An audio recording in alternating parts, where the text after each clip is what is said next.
Hey guys and gals, this is Orsini here, and I am keeping my promise for 2020, and I have completely revamped the YouTube channel. That's right, the video aspect of my show, Orsini's Uncensored Mind, on YouTube. All you need to do is head over to youtube.com/AJ Orsini 96 host, and you can be a part of all the Orsini programming. Now, every Thursday, 3 p.m.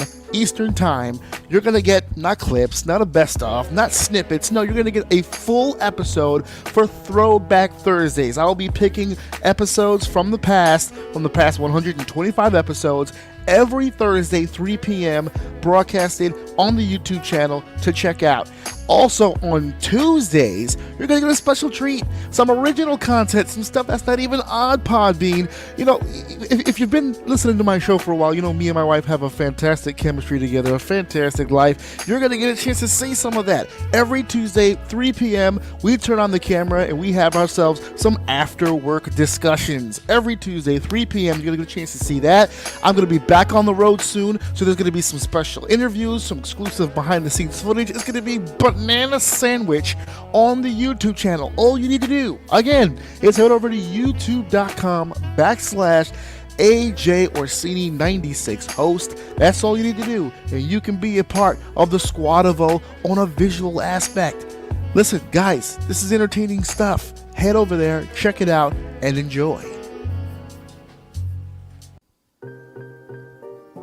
AJ Orsini here, and I am the host of Orsini's Uncensored Mind every Saturday night, 9 p.m., and I gotta tell you, when I first started this podcast way back when, I didn't know where it would go. I didn't know where this would take me, but I am proud to tell you that this has been a committed weekly episodic podcast for the last 2 years and running. It's been downloaded in over 30 countries with several thousand downloads to its name. All people need to do is head over to ajoum.podbean.com, and they are blasted with some audio pro wrestling goodness. Now, I have had great experiences in the past with sponsors, and I'm looking for more. As a matter of fact, I could be looking for you. So if you would like to get your business information out there to the masses, to the fans, to the Squad of O, all you need to do is send me an email over to ajorsini96host@gmail.com. We are ready to do business. Hey guys, Orsini here, and you know when you're about to do a big presentation, a big speech in front of a large auditorium of people, and you start getting nervous, and your palms get all sweaty, and you start to forget your speech in your head, and people always tell you, you know, when you get up there and you start to feel a little nervous, all you need to do is picture or imagine the entire room naked, and it makes you feel better. Well, all of that is completely bonk and false. What will make you feel better is if you picture everyone in front of you in that audience wearing Orsini's Uncensored Mind official t-shirt. And you should wear one too. All you need to do is head over to prowrestlingtees.com/AJOUM, and you can get this nice, comfortable, cotton, sleek, gray tee, and you can wear it to all of your social functions. You can wear it to work. You can wear it to go see your kids that you're not even paying attention to. It's obvious. It's the obvious choice. It's the attire that everyone should be wearing. Orsini's Uncensored Mind, and that's the t-shirt over at prowrestlingtees.com/AJOUM. I'm serious. You might be good parents, but you should still buy this shirt. Hey everybody, this is AJ Orsini. As I can see, I am live here, not live on air, but live and in person. I know I say that all the time, right? The stage is set for me. I have been traveling around with the crew all day, trying to get some things worked out, being all kinds of creative. And I hope you guys are listening to the show. Of course, if you want to check it out, ajoum.podbean.com. Also, a whole bunch of different places where you can catch it, wherever you catch your podcasts, iTunes, iHeartRadio, all that good stuff. But I just wanted to put out there that I have spent a lovely day with the folks over at 2bscene.com. And look at this scenery. We got people kissing in the background. This is all love today. It's all love. I've had a very good chance. Let's see over there. See, now it's turning into a voyeuristic video now over there. Do like a heart emoji thing over it. Show the editing skills. But it's been a fantastic day. I can't thank Founder Voice and everybody at 2bscene for everything they've done for me. This has been amazing. I hope it all works itself out. I hope everyone either hates or likes the video. I don't really care. Or the videos that we've done. If you want to be standing where I'm standing with the same boom mic that I got on me right now, with the same cool ass 4K equipment, with the well, I don't know if they can provide the background for you, but you could work that out with them. If you want to be a part of all that stuff, the number 2, BE, SCENE.com, 2BScene.com is where you can do that. Of course, you can listen to my show too at AJOUM.com. And look at this once again, man. This is absolutely fantastic. Again, guys, thanks to Be Seen for coming out with me and doing all this creative, goofy shit with me, man. Look, there he is. He did it. He's doing such a good job. And a cool shirt. Buy the tee, as well as my tee. ProWrestlingTees.com/AJOUM. Perfect. I was not an athlete during high school. I wasn't a jock, I wasn't really into sports, I was in the musicals, I was one of the drama kids. I was more of a reader than an athlete. I started working out. I took more of an interest in my body and more of an interest in my health in general. I started to feel better, I started to gain confidence. It's through physical fitness, through exercise that I've become a genuinely confident person. The process of getting certified was a big eye-opening experience. It kind of changed the way that I approached exercise. The thing about working out for long periods of time is that it's not sustainable. My biggest thing is efficiency. I don't know how to amp your metabolism without running on a treadmill for 30 to 90 minutes. I see people on those things, they're like checking their smartphone, watching TV. Watch TV at home. While you're in the gym, you need to just really focus on exercise. That's what I do, is it's efficiency. You don't have to work for as long, that's the good news. But the bad news is you really do have to really work hard during the time that you are in the gym. Everyone's different, everyone learns differently. I don't mind questions, and if you ask me a question, I'll give you an answer. There are people that love that, and there are people that want to know what's going on all the time, because it makes them feel safe, and it makes them feel secure. And then there are other people that say, I don't care, just tell me what to do. I'm hiring you because I don't want to think about that stuff. I want you to think about it. Exercise really isn't optional. Even active people, they have more sedentary lives than our bodies are designed to do. If you don't use your body for its intended purpose, your body is going to act up. If you're already in shape, I can take you further. If you're preparing for some sort of athletic event, I understand what needs to happen in order for you to perform well. If you want to look better for something specific, I know every trick in the book. No matter what it is, I can help you get there.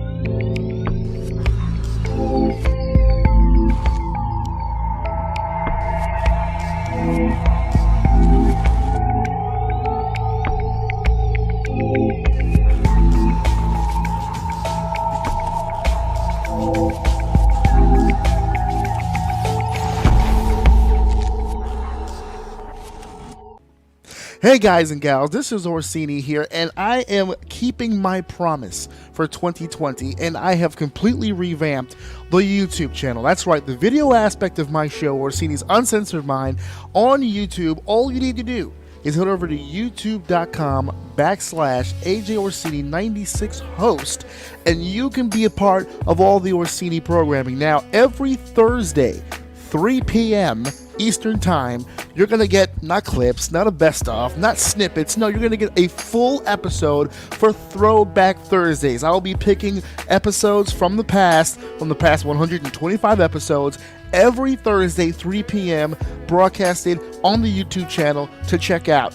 Also, on Tuesdays, you're going to get a special treat, some original content, some stuff that's not even on Podbean. You know, if you've been listening to my show for a while, you know me and my wife have a fantastic chemistry together, a fantastic life. You're going to get a chance to see some of that. Every Tuesday, 3 p.m., we turn on the camera and we have ourselves some after-work discussions. Every Tuesday, 3 p.m., you're going to get a chance to see that.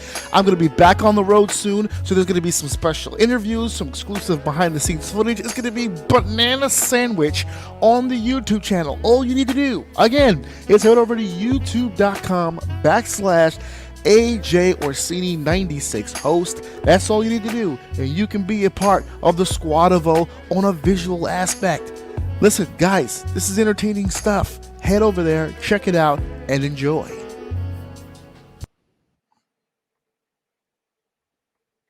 Warning! The following episode of Orsini's Uncensored Mind contains explicit language and adult content. The thoughts and opinions stated on this show are reflective of AZ Orsini, the Steve Dave, and their guests exclusively. Seriously, guys, my dada and uncle say some pretty crazy stuff. If it offends you, go be butthurt somewhere else.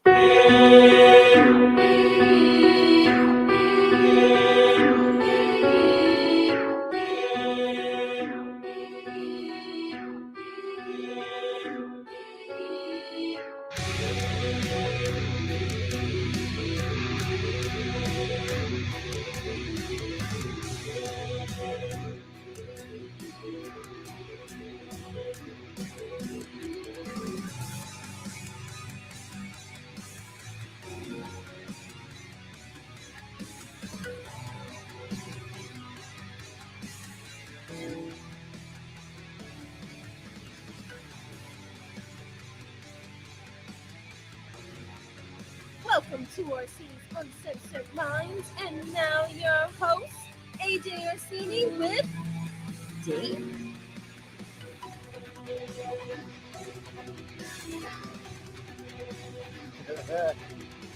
How about a little old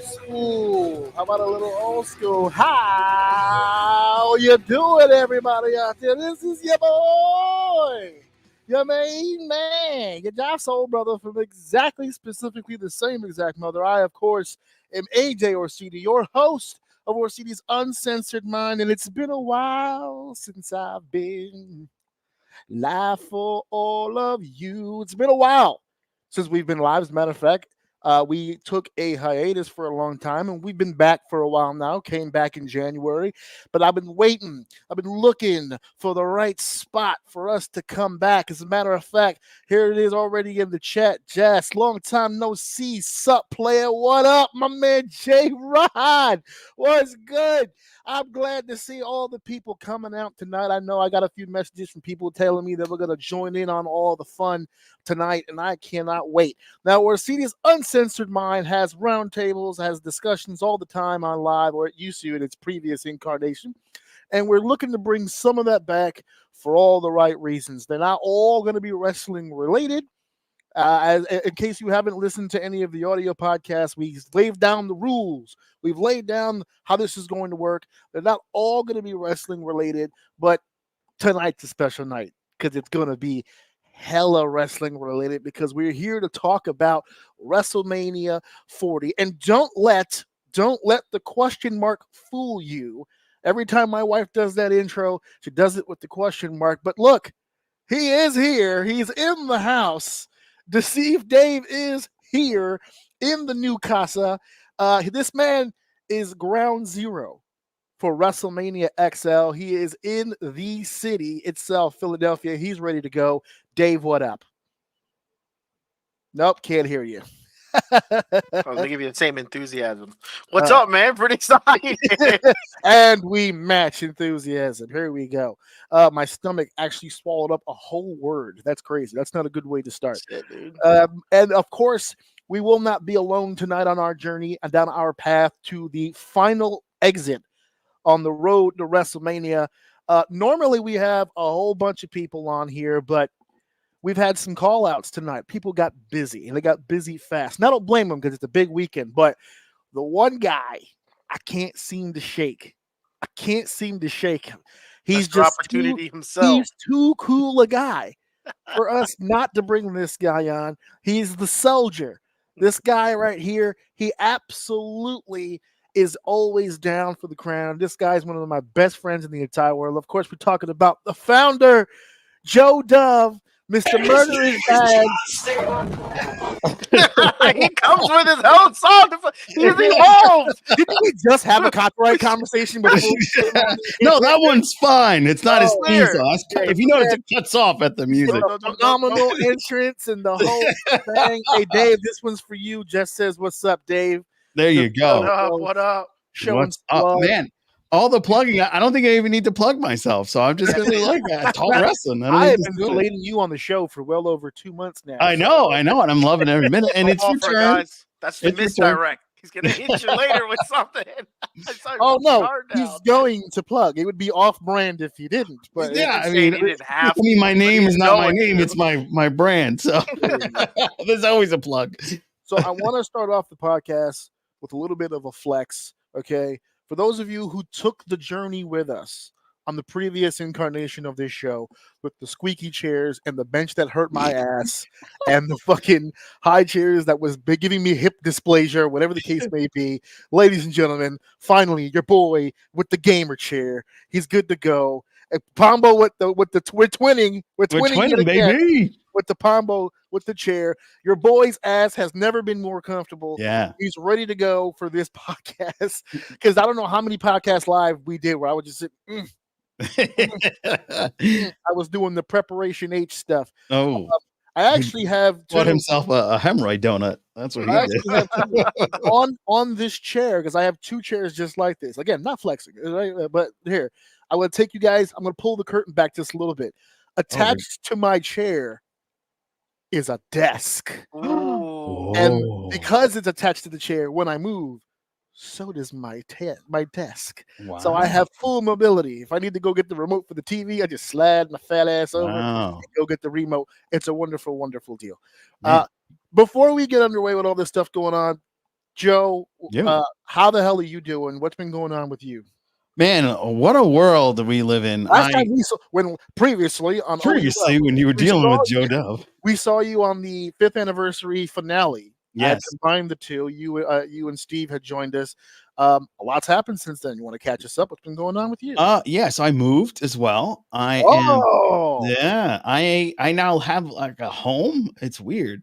I I pay a And the mortgage. best perk, you got a special room that you're in. I do. I have a podcast room. If you are excited about doing your own podcast, you can actually come by, hit up Tubi. I know I said I wasn't going to plug myself. Yeah, there it is. I told you. Yes, the insert media And company boom now. goes the dynamite. Go ahead. Yeah. No, I actually have a whole studio in my apartment that I own. It's a condo, and it's local. We're right across. We are stone's throw away from the amazing New York City. And we're right in New Jersey. We love the food here. We go to Food Garden. We get good food. I've lost 27 pounds since I've last seen you. Oh, Yeah. well, apparently not all murder is bad. Just No. murdering those LBs. That's right. I've been murdering that fluff. Let's see. I have a dog now because it's been a while. Oh, Yeah. nice. Yeah, that's amazing. You live in And life, bro. I got a car. I think I always had a car, but and now I work in Midtown Manhattan, where God. where the world is moving fast. And of course, I started another podcast with a man in Australia, and we have Of course you have. of course, yeah, you know how it goes. Hey, you're friendly. Let's be friends, you know. So this guy is amazing. His name is Jason Hatswell. He's known as VHS Jason. We started a Star Trek podcast and we added another Jason. So it's the Joe, Jason, and Jason, not a law firm, but a Star Trek podcast. Joe Jason squared. Joe Jason squared, yes. So the three of us are co-hosts to the Captain's Quadrant. We talk about Star Trek every Friday. And then I said, you know what? To Be Seen needs love. So I started some revamping and we have a whole new look. Thanks again to that Australian man, the magic man himself, Jason Hatswell. We have a secret coming out that'll be amazing. Ooh. Yeah, we're going to leave you in suspense on that one, but it involves some mutual friends of ours. And, okay. and tonight we premiere a new Shedding Light. It's one of our new shows on the channel where we shed light on different shows, an after show special, and we're doing Ghosts. So we're checking the television show, the television show, the American version. American. We're having a blast. All right. It's a busy That's man. awesome stuff, man. Of course, check that out at To Be Seen. Yeah. Captain's Quadrant. If you look over here, I have a scrolling plug. Every time we get somewhere, I scroll subliminal Learn messages. to automate his plug. Yeah, really. He has mastered the plug so much that he no longer feels that he needs to physically plug all the time. He now has a plug aura around him. Yeah, Plugs. exactly. Plugs. At his funeral, they'll have on Please his subscribe. casket sponsorship, like and subscribe, and please ring the bell for notifications. Yeah, exactly. On my death, bro. Yeah. Oh man, Dave, it's been a while since you and I have talked. It's been about a week since we did the last show, and I was feeling the cool breeze of the southern New Jersey air in my hair. But I know that you specifically are geeked because this is your first WrestleMania. Yeah. That you're going to be attending, Joe. Man, we're the veterans. We've been there. yeah. I went to WrestleMania 10 when I was in Tyke. Hold that thought. I'm so glad you said that because I'm Yeah. going to go ahead and use that when we get toward the end there. WrestleMania 10. We're going to come back to WrestleMania 10 when we get toward the end. For some reason, maybe you can help me with this. My Facebook comments are coming up. Facebook. Yeah, that's one of the. Well, so what happens is one of the updates that this amazing program that you and VHS Jace both introduced me to have little tweaks that they need to retweak. Because now all the Facebook comments just come in as Facebook user. You don't know who they are. They're all mysterious, anonymous beings that bring it's funny joy. because I have it up on my phone, but on my phone it tells me who it is. Yeah, that's Well, because you on your Facebook app. I'll go ahead and give the proper at Mike Cook with the AJ Orsini. Polgreen, looking healthy, bro. Alexander Polgreen. I'm assuming that was for you, considering thank you. you went ahead and And shared drop some with us. LBs. You're out here murdering the exercise game right Yeah, now. because if you look at my old videos, I used to have this extra chin.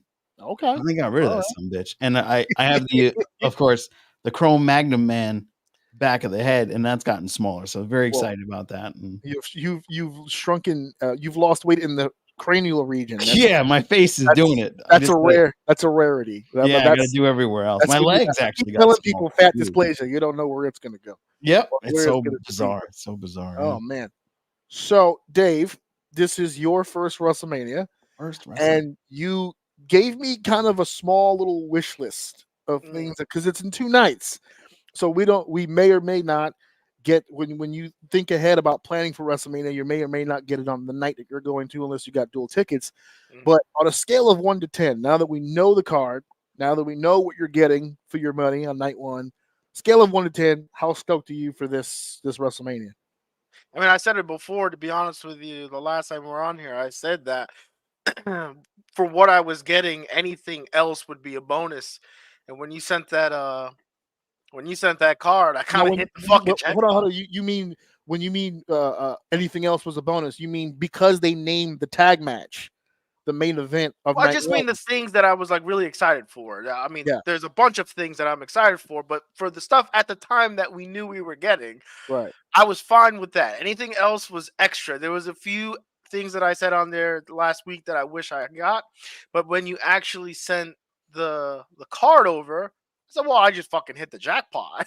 I don't think I the only thing that I miss is the one that we knew I wasn't going to get because we knew it was on the second card, and that was Drew.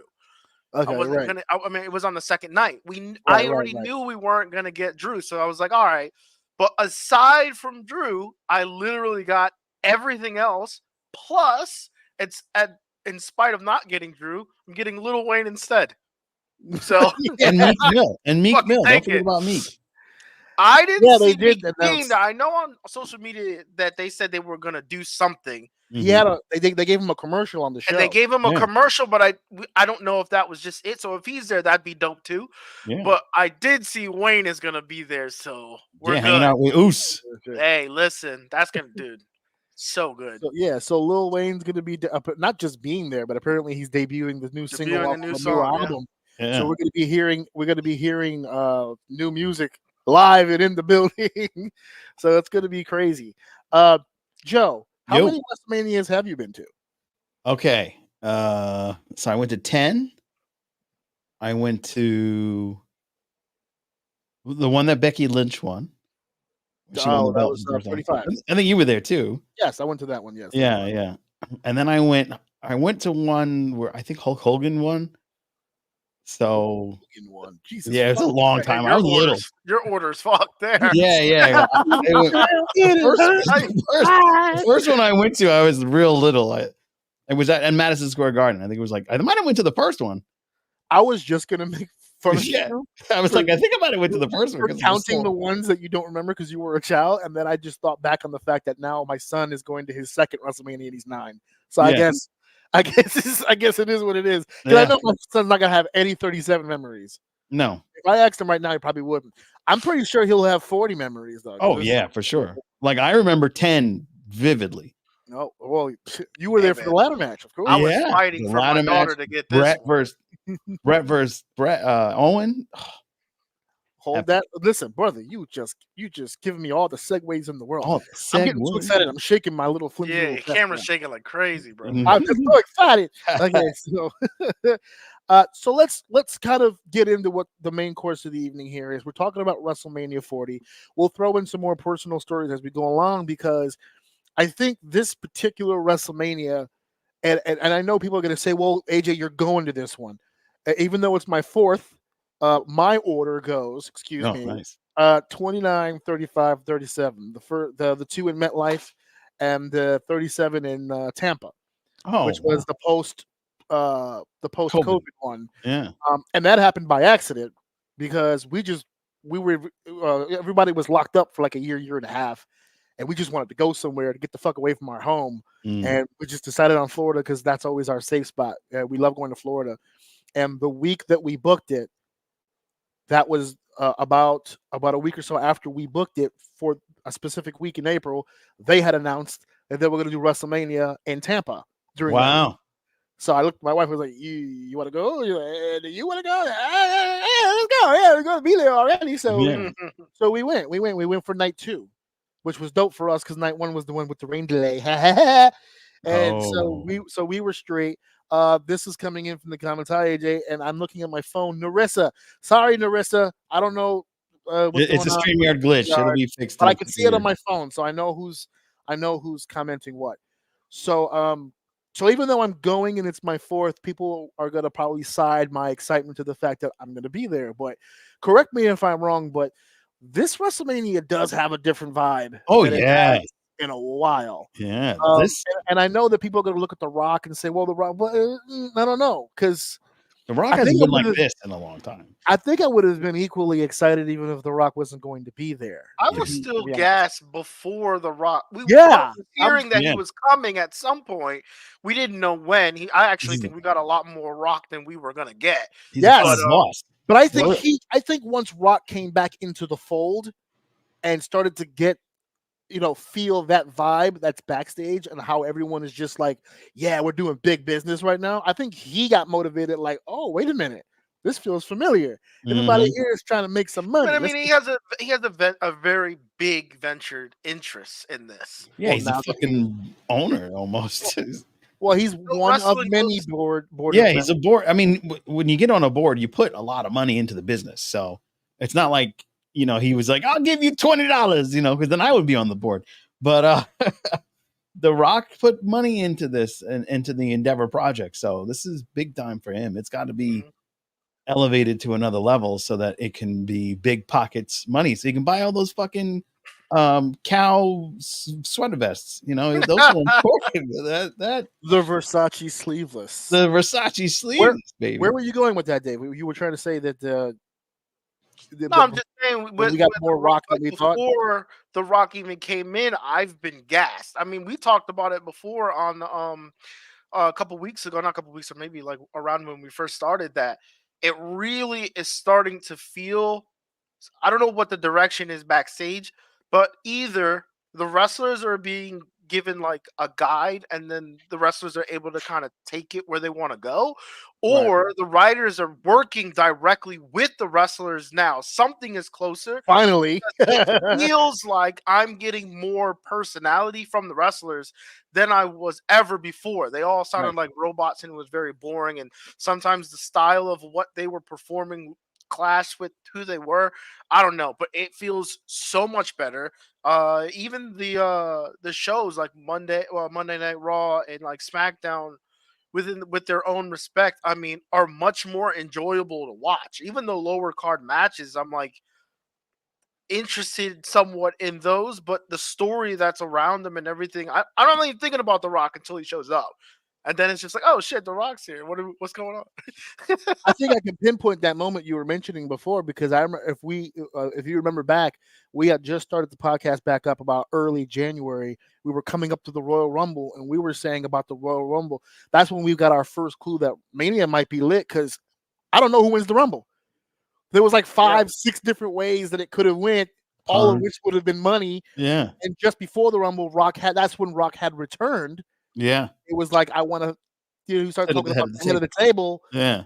And all this shit all started happening around January, around Royal Rumble time.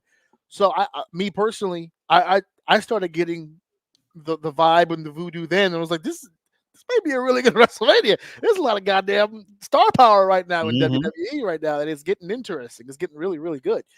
1 second here. Oh, I already showed that. Okay, cool. So WrestleMania 40. This is probably not going to work out well for me tonight because I'm getting way too animated and this desk is moving. WrestleMania 40 XL. This is another anniversary type of event, right? 10, 20, 30. There's a 25 in there. 40, obviously 50 will be huge. Are there any feelings amongst the fans? Are there any feelings in this room about this WrestleMania being the first without any member of the McMahon family having any kind of role at all whatsoever Well, I just with want to the lead off. actual show itself. I just want to lead off. Sex trafficking is bad. Okay, Okay. whoa. Did you put that in there with the murder stuff? Yeah, it's Sex trafficking Oh, also shit. bad.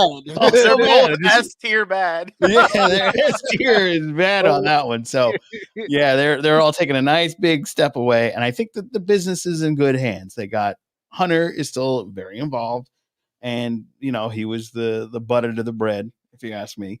And him and The Rock working together probably is pretty good money. That's why I'm in WrestleMania green right now in my podcast studio, Yeah. because it's money, baby.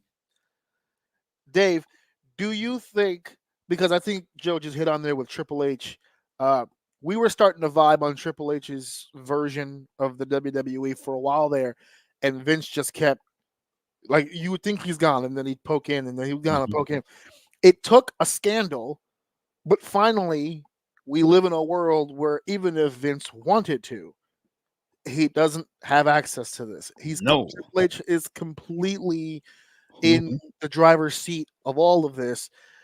Does this, in your opinion, and you can be honest about this, does does the idea that there are zero McMahons, more specifically, honestly, Vince, that will be at this show, do you think that taints the legacy a little bit of WrestleMania? And as a follow-up, we now know that there probably never will be again a Vince McMahon influence. Are we heading in a positive direction or a negative direction with these shows now? I haven't missed a single Raw or SmackDown Same. Same. since the Rumble. Yeah. Does that answer been your glued. fucking question? Yeah. Yes, absolutely. It's Dude, even during the time, like a couple eras back, even maybe like slightly before COVID, because I tried to come back during COVID, and unfortunately, it had nothing to do with the content. I couldn't do the empty room. It just was weird for me. Yeah. We didn't like those faces looking back at you in the TVs. Dude, The it was so. the I tried. dome. If anything, dome. my respect for the wrestlers in that era was at an all-time high, but I just couldn't physically support. I was there emotionally, but I could not watch that. But anyway, I'm with you guys, but I gotta and- watch and- something else. and I could remember just constantly, one of my biggest thing and seeing all the time is Vince is booking, Vince is this, Vince is in the way, people have handcuffs, they can't do anything, yada yada yada yada. And it cannot be ironic that the moment this situation happens, we're now at one of the best, could be one of the greatest WrestleManias that's gonna happen. It's a short amount of time, but if we keep going in this direction, yeah, it'll be nostalgic at You best. think we build but from here, like a whole new legacy now, like a Yeah. post McMahon kind of WWE now, and maybe this adds to your point. WWE has become. I'll put it like this: Vince always loved the idea of the brand, right? The WWE brand, the logo, it meant everything to him. And what is the ultimate irony? Jesus Christ, was that Kane? All right, hold on. What is the ultimate irony that the brand he created justifiably outlives him now? Because just now like his he's out of dad. the picture, he's out of the way, but that brand is about as strong as it's been in a long time. But that's even what without kept his it. hands in it. Yeah, but that's what kept it in his hands. If I'm being honest with you, this Yeah. shit should have been dead. With the content he was giving people, this shit should have been dead. Right. But He he's a was living a businessman. legacy for a few years But there. he's a businessman and he's smart, so he knew where the dollars were coming in from, and that's who we targeted, i.e., PG era, all that shit. He Right, kept right, the right, business not even just afloat, but it skyrocketed because that money is coming in, and that's all that matters. Which But is the probably why he content, think a particular savior who but the came content through. suffers. So if you sat through all of that, till today and followed, you are a true blue wrestling fan. But that shit should have been dead. But considering where we're going and how it's been showing and the way that we talked about it with the Netflix thing, what I'm anticipating happen, Oh, man. Rock is showing that we're moving in that direction. It's going to be a culture shock in the back, but that's okay. We have a year for people to kind of catch up. We're moving in the right direction, man. And I couldn't be more excited for wrestling. And it's not even I can play it again if you want. one more time because it's awesome. The meme with the Goku hair and the Yeah. Oh my God! There's been so much movement as far as behind the scenes, but as a lot of you guys have said so far, uh, the creativity has definitely jumped up a notch. We're getting to know more about the individual behind the maneuvers, behind the matches, and we're going to divulge into a lot of that here tonight. So let's go ahead. Let's get into the meat of the matter here, and let's start off obviously numerically with night one. Now, here's the thing: I don't specifically know the match order. So we're going to be going through these matches. I just randomly put them in a specific order. The only thing that I knew about night one is who was closing the show, and it was announced who is opening the show. Other than that, we're just going in a very non-specific order. But let's start off with night one, and of course the opener. That I didn't even know it was going to be on night one, but I'm super excited that it's also the opening because defending against Becky Lynch, the man, at WrestleMania 40. This match will be the opening match, That's crazy. and I can't listen. Becky Lynch went to the school, dude. Becky Lynch went to the school. She went to the school of Rollins. Rollins it's very, very simple. If I ain't on last, put my ass first. Yeah. Because If you're not first, you're last. Shake it, that baby. is when the crowd is absolute hottest. And I don't know this. I know this person's not calling me out. Yes, you do, liar. He's doing it in the exact order. Dude has the match list. No, no. First of all, that was Throwing Brandon you Lewis. out, dude. That's Brandon Lewis. I'm gonna put Hey, it on the front of my ear. Brandon. That's Brandon Lewis who wrote that. I went by the wiki lineup. Don't play me. And that's not a guarantee. That's not a guarantee. Okay. I went by the wiki lineup. I just did it in the order because I was pressed for time. Okay. But this particular matchup here for the WWE World's Women's Championship, Rhea Ripley, who won the championship at last year's WrestleMania. She has this would be a completion of one full year as the WWE World's Women's Champion, and she's going against an individual she has yet to face one-on-one, and that's the man Becky Lynch. Dave, you wanted to see Rhea. You got Rhea. Unfortunately, tied to that positive note is your arch nemesis, the man. The burial. I was gonna say, didn't she like piss you off because she buried buried Yes. Bianca. Yes. Yeah, And Barry and my Bianca. girl's been fighting uphill ever since then. Yeah, like But she damn it, we're gonna make it up that hill eventually. But for right here and right now, it's crazy too because years back when she was a part of that group, she was one of my favorite people.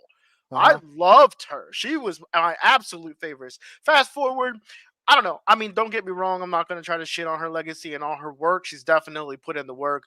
No. I think it's just because there's not a lot of higher end female talent right now. I'm not going to probably get killed for that, but like at Rhea's caliber, I don't see a lot of people. This match doesn't make sense with certain people right now. So this is going to be a good match. I'm going to enjoy it. If there's one thing Becky can do is create a good match. I just hate the storytelling up until this point.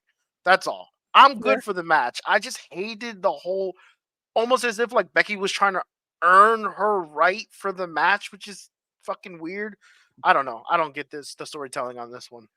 That's Brandon again. He's claiming I wrote the wiki. It's not true. Not Brandon's true a funny at dude. all. And of course, we're running up that hill. No Run doubt up about that hill. it. Goddamn placebo Yes. and Kate Bush. Joe, Yo, let me ask you a question. ask me away. And you be real with me here. Always real. Are we experiencing some Becky Lynch fatigue? Oh, Are we getting? Because I've heard the people. AJ's always got his ears to the grindstone. He's heard the rumblings. Oh my God, not again! Here we go again. she's not winning it. She's become the Okada of WWE wrestling. She's in every title match every year. Oh man. Are we experiencing some Becky Lynch fatigue here? Because I actually was digging the big time Beck stuff. Yeah. I was digging it, and then we're back to this. So I don't know what happened. There was a metamorphosis. There was an evolution. And then there was a de-evolution. I don't know what happened here. So are we as an audience, are we starting to get to that point where I'm good with Becky? I'm straight. No, as long as Becky's there, I'm happy. I always love seeing You're happy. Bex. See, Joe's happy. I'm Yeah, always happy with Bex. I'm Big not time Bex is upset. like even though she was the ladies Brock Lesnar for our the ladies, Brock she's the Lesnar. lady that- Oh, we got a easy, black champion. easy, Oh, bro. it's Don't put Becky. easy. Don't put her name on that. Don't put her name on that. Oh yeah, that's right. Because Yeah. Don't yeah, taint I her forgot. name, buddy. You can't No pun you can't intended. mention him Don't either. taint her Yeah. name. Don't taint it. But I believe I read somewhere, or you might have said on your podcast, one of those two things wormed in my ear that her contract may be up soon. So No, that was not me. Oh, that was not you. I haven't mentioned it yet, but yes, you are correct. Seth's is also up coming up. Yeah. This summer, so yes. So the two of them might take a nice siesta somewhere with their little baby, make another baby. Who knows? But for sure, Listen, as a parent of one child, I didn't make that mistake twice. Okay, you have to weigh all your. I don't have the bank account. I was going to say the two of them are doing well. She got a book out. Like, Oh yeah, that's where her money's coming from. The book. Oh, you'll be surprised. People love reading books. They love that. It is available on Audible and Kindle for those available. And if you like people talking to you, like this podcast, you enjoy people talking to you. There you go. To you, yeah, exactly. So you have options, Yeah, and people eat it up. Audible is a huge company that's not going anywhere. They merged with Amazon for a reason. So for sure, Bex, I don't think there's Bex fatigue because I know that I tried to get tickets to her book signing and that shit was sold it out before I could even sold it out. Sold it out. Numbers don't lie, baby. Yeah. So I don't think there's a fatigue at any point. I wouldn't call it fatigue. Becky went from being the women's division to Steve Austin to a generic babyface. Oh, yeah.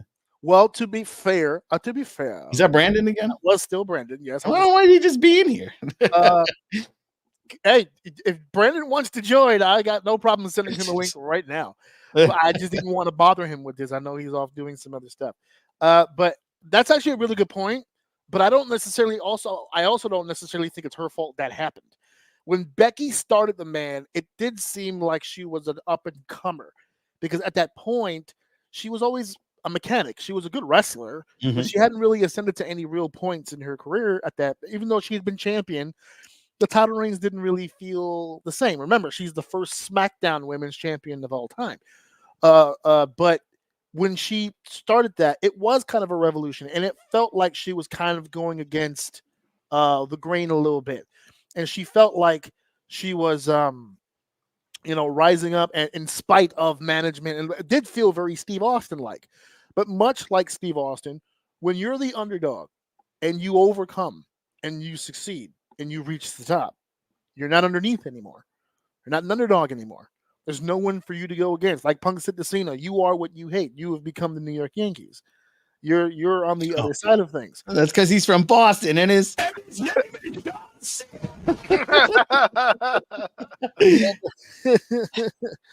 but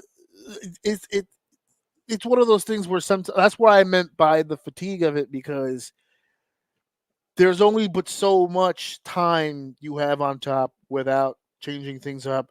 I mean, look at the Undertaker school of thought, right? It was either dramatic tweaks or minor tweaks, but there was always something evolving about him that gave him his longevity. A lot of performers today, it's very hard, especially in the WWE, because every, don't want to say territory, but there's different sections of this country where things work here, but they wouldn't work there. And you have to find, when you're a WWE superstar, you have to find something that is universal that you can use anywhere and it gets over. It's extremely hard to find that. There are people who get signed to WWE, they spend 4 or 5 years, they never find it, and then they get released. So to find it and to be successful at that thing, it's very hard to get away from that one thing because it's proven, that it works. And it's very, very difficult sometimes to get around that. The greats find a way to make that work. And that's why I was leaning more towards the big time Beck stuff. Because that was the heel run, that was different. She had the heat, especially from people like this guy over here. Because she squashed him. No. She murdered him, Rock. She beat that woman like she was back on the plantation. Boy, Oh my God, it was terrible. She put that one through the mat. And then Bianca beat her, and he goes, "No, no, that still doesn't no," because they had the rematch. What was it, WrestleMania? Right. And Bianca beat her, and my brother was like, "No, no, no, no, no, no." No, because Bianca had to like fight to beat her. It wasn't like a Bianca squash. Yeah, And Bianca's so damn strong. Like, I agree with Dave. Like, don't get it twisted. I'm actually 100% on your side because, you know, part biracial child here. Once I see someone of my family color. African American man myself. Yeah, yeah. Oh, by the way, happy tune sweeping to you guys. Just wanna Happy say what? Tune sweeping. You guys are also part Nope. Chinese. Nope. So We're Chinese enough to not know. Clearly, he missed the last episode. Yeah, I know it's very minute. I paid attention to that episode. That's why I brought it up. Actually, Sleeping. Holy shit! yeah, I I know literally- you're racist, right? I literally No. did an hour and a half Look on it this up. show. no, because you had difficulty. Becky went from being a badass to saying Rhea Ripley's a bad influence on women. I think Dave said it best. Not all of this made sense leading up to it. No, but it didn't. I mean, you can't squash Imagine Bianca Austin in 2 telling The Rock that seconds he and then shouldn't be- sell me that you're fighting up and that you have to go through others to get it. Just doesn't make sense. So the match I think is still going to be good because they both can perform. I just don't like the story. That's all. Imagine telling The Rock that he shouldn't be champ because little boys watching will be influenced by his heel tactics. It's a different audience, though. Mm-hmm. This isn't the Attitude Era audience. When I was a kid in the 90s, yeah. If Stone Cold would have told The Rock that, I'd have been like, ha, gay. I'm not doing that. But it's 2024. We're living in a hot boy summer era.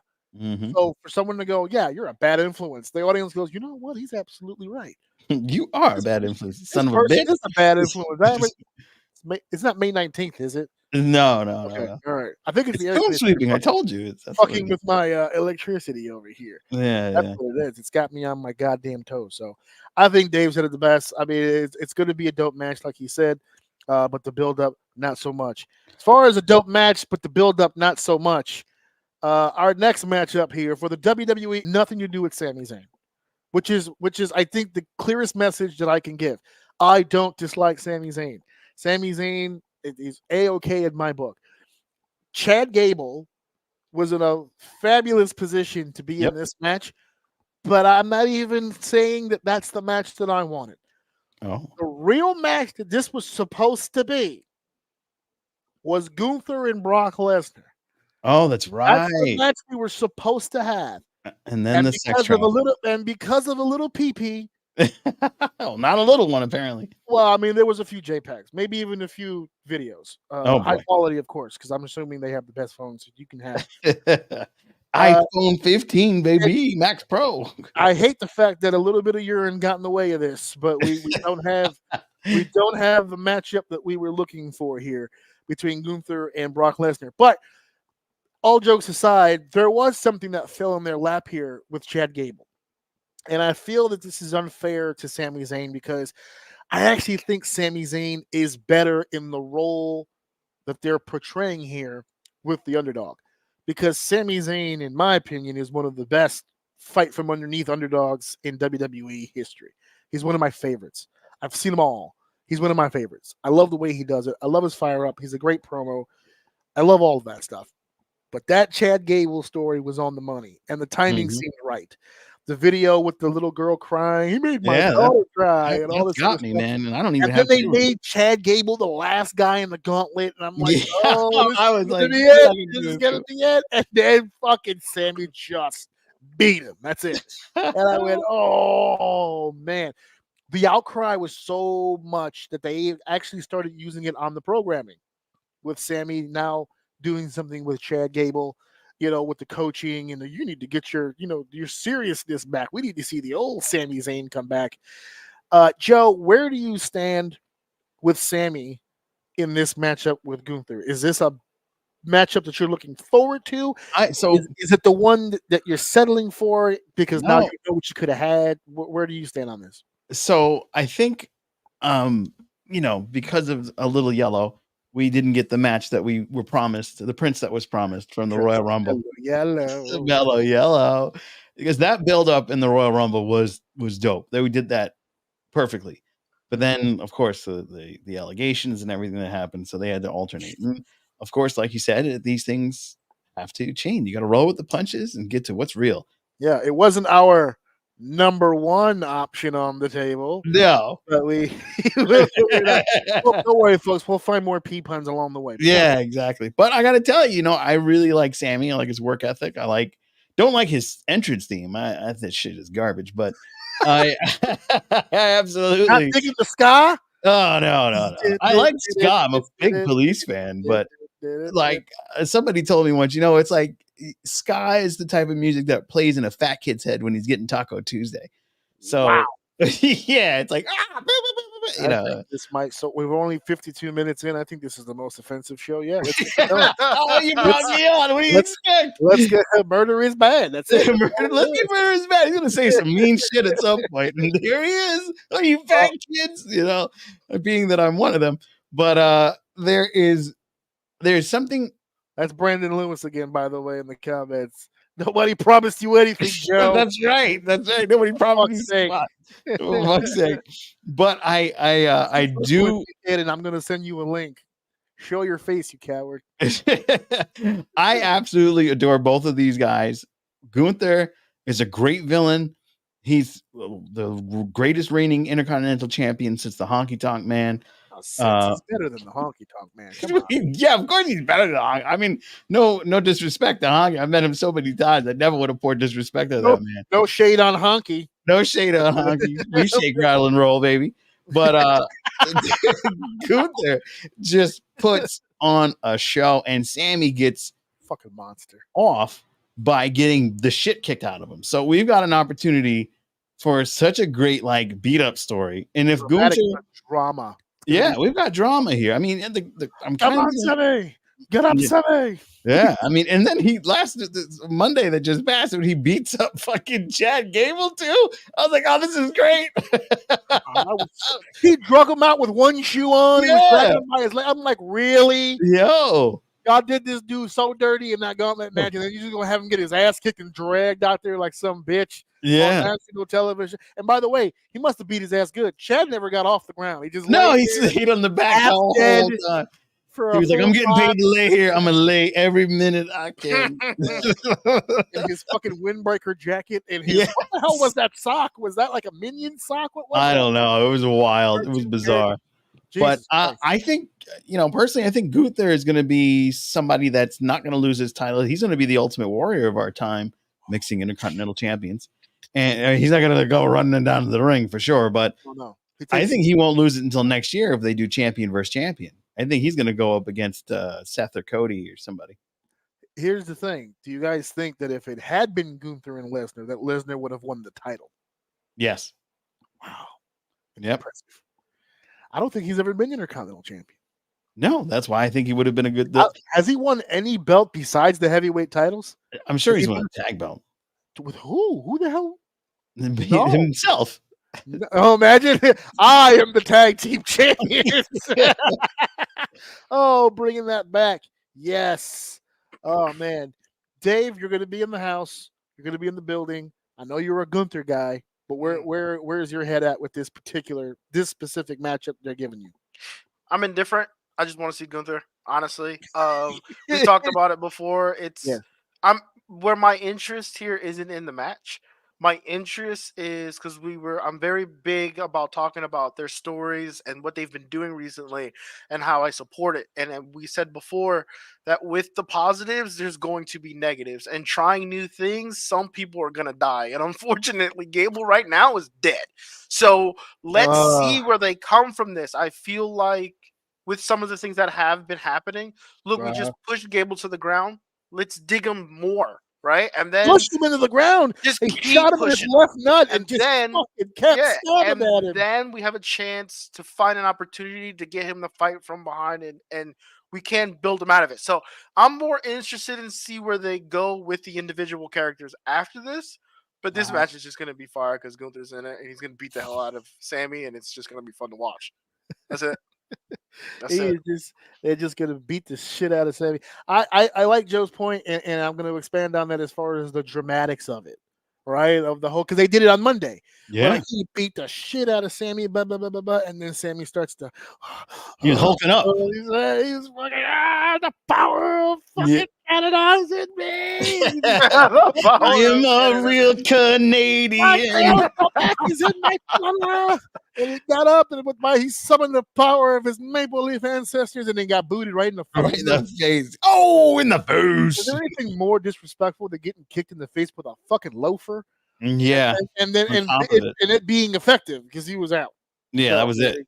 That was it. There goes that. Yeah. Penny loafers. Remember the penny loafers with the pennies? They still make them. Oh, wow. They really shouldn't. But okay, that's there. Speaking of shouldn't be happening. Oh, sweet McGillicuddy. You know what it is, you sons of bitches. You fucking know what it is. The You bathroom break. Motherfuckers. You motherfuckers. I made the joke on the show because I remember this. I'm taking my mom to WrestleMania. I'm taking my family. We're going as a whole. This is an emotional time for me. This is going to be phenomenal. And it's almost like Triple H said, you know what? Ant's coming. He's got his mom coming. Let me throw his mother's favorite wrestler in there. Let's throw some Rock in there, huh? Oh, Dave, his brother's never been to a WrestleMania. Wants to see Rhea Ripley's entrance. Let's throw some Rhea in there. Oh, he wants Bianca too. Fuck it, we balling. Let's throw some Bianca in there. And I'm excited. He goes,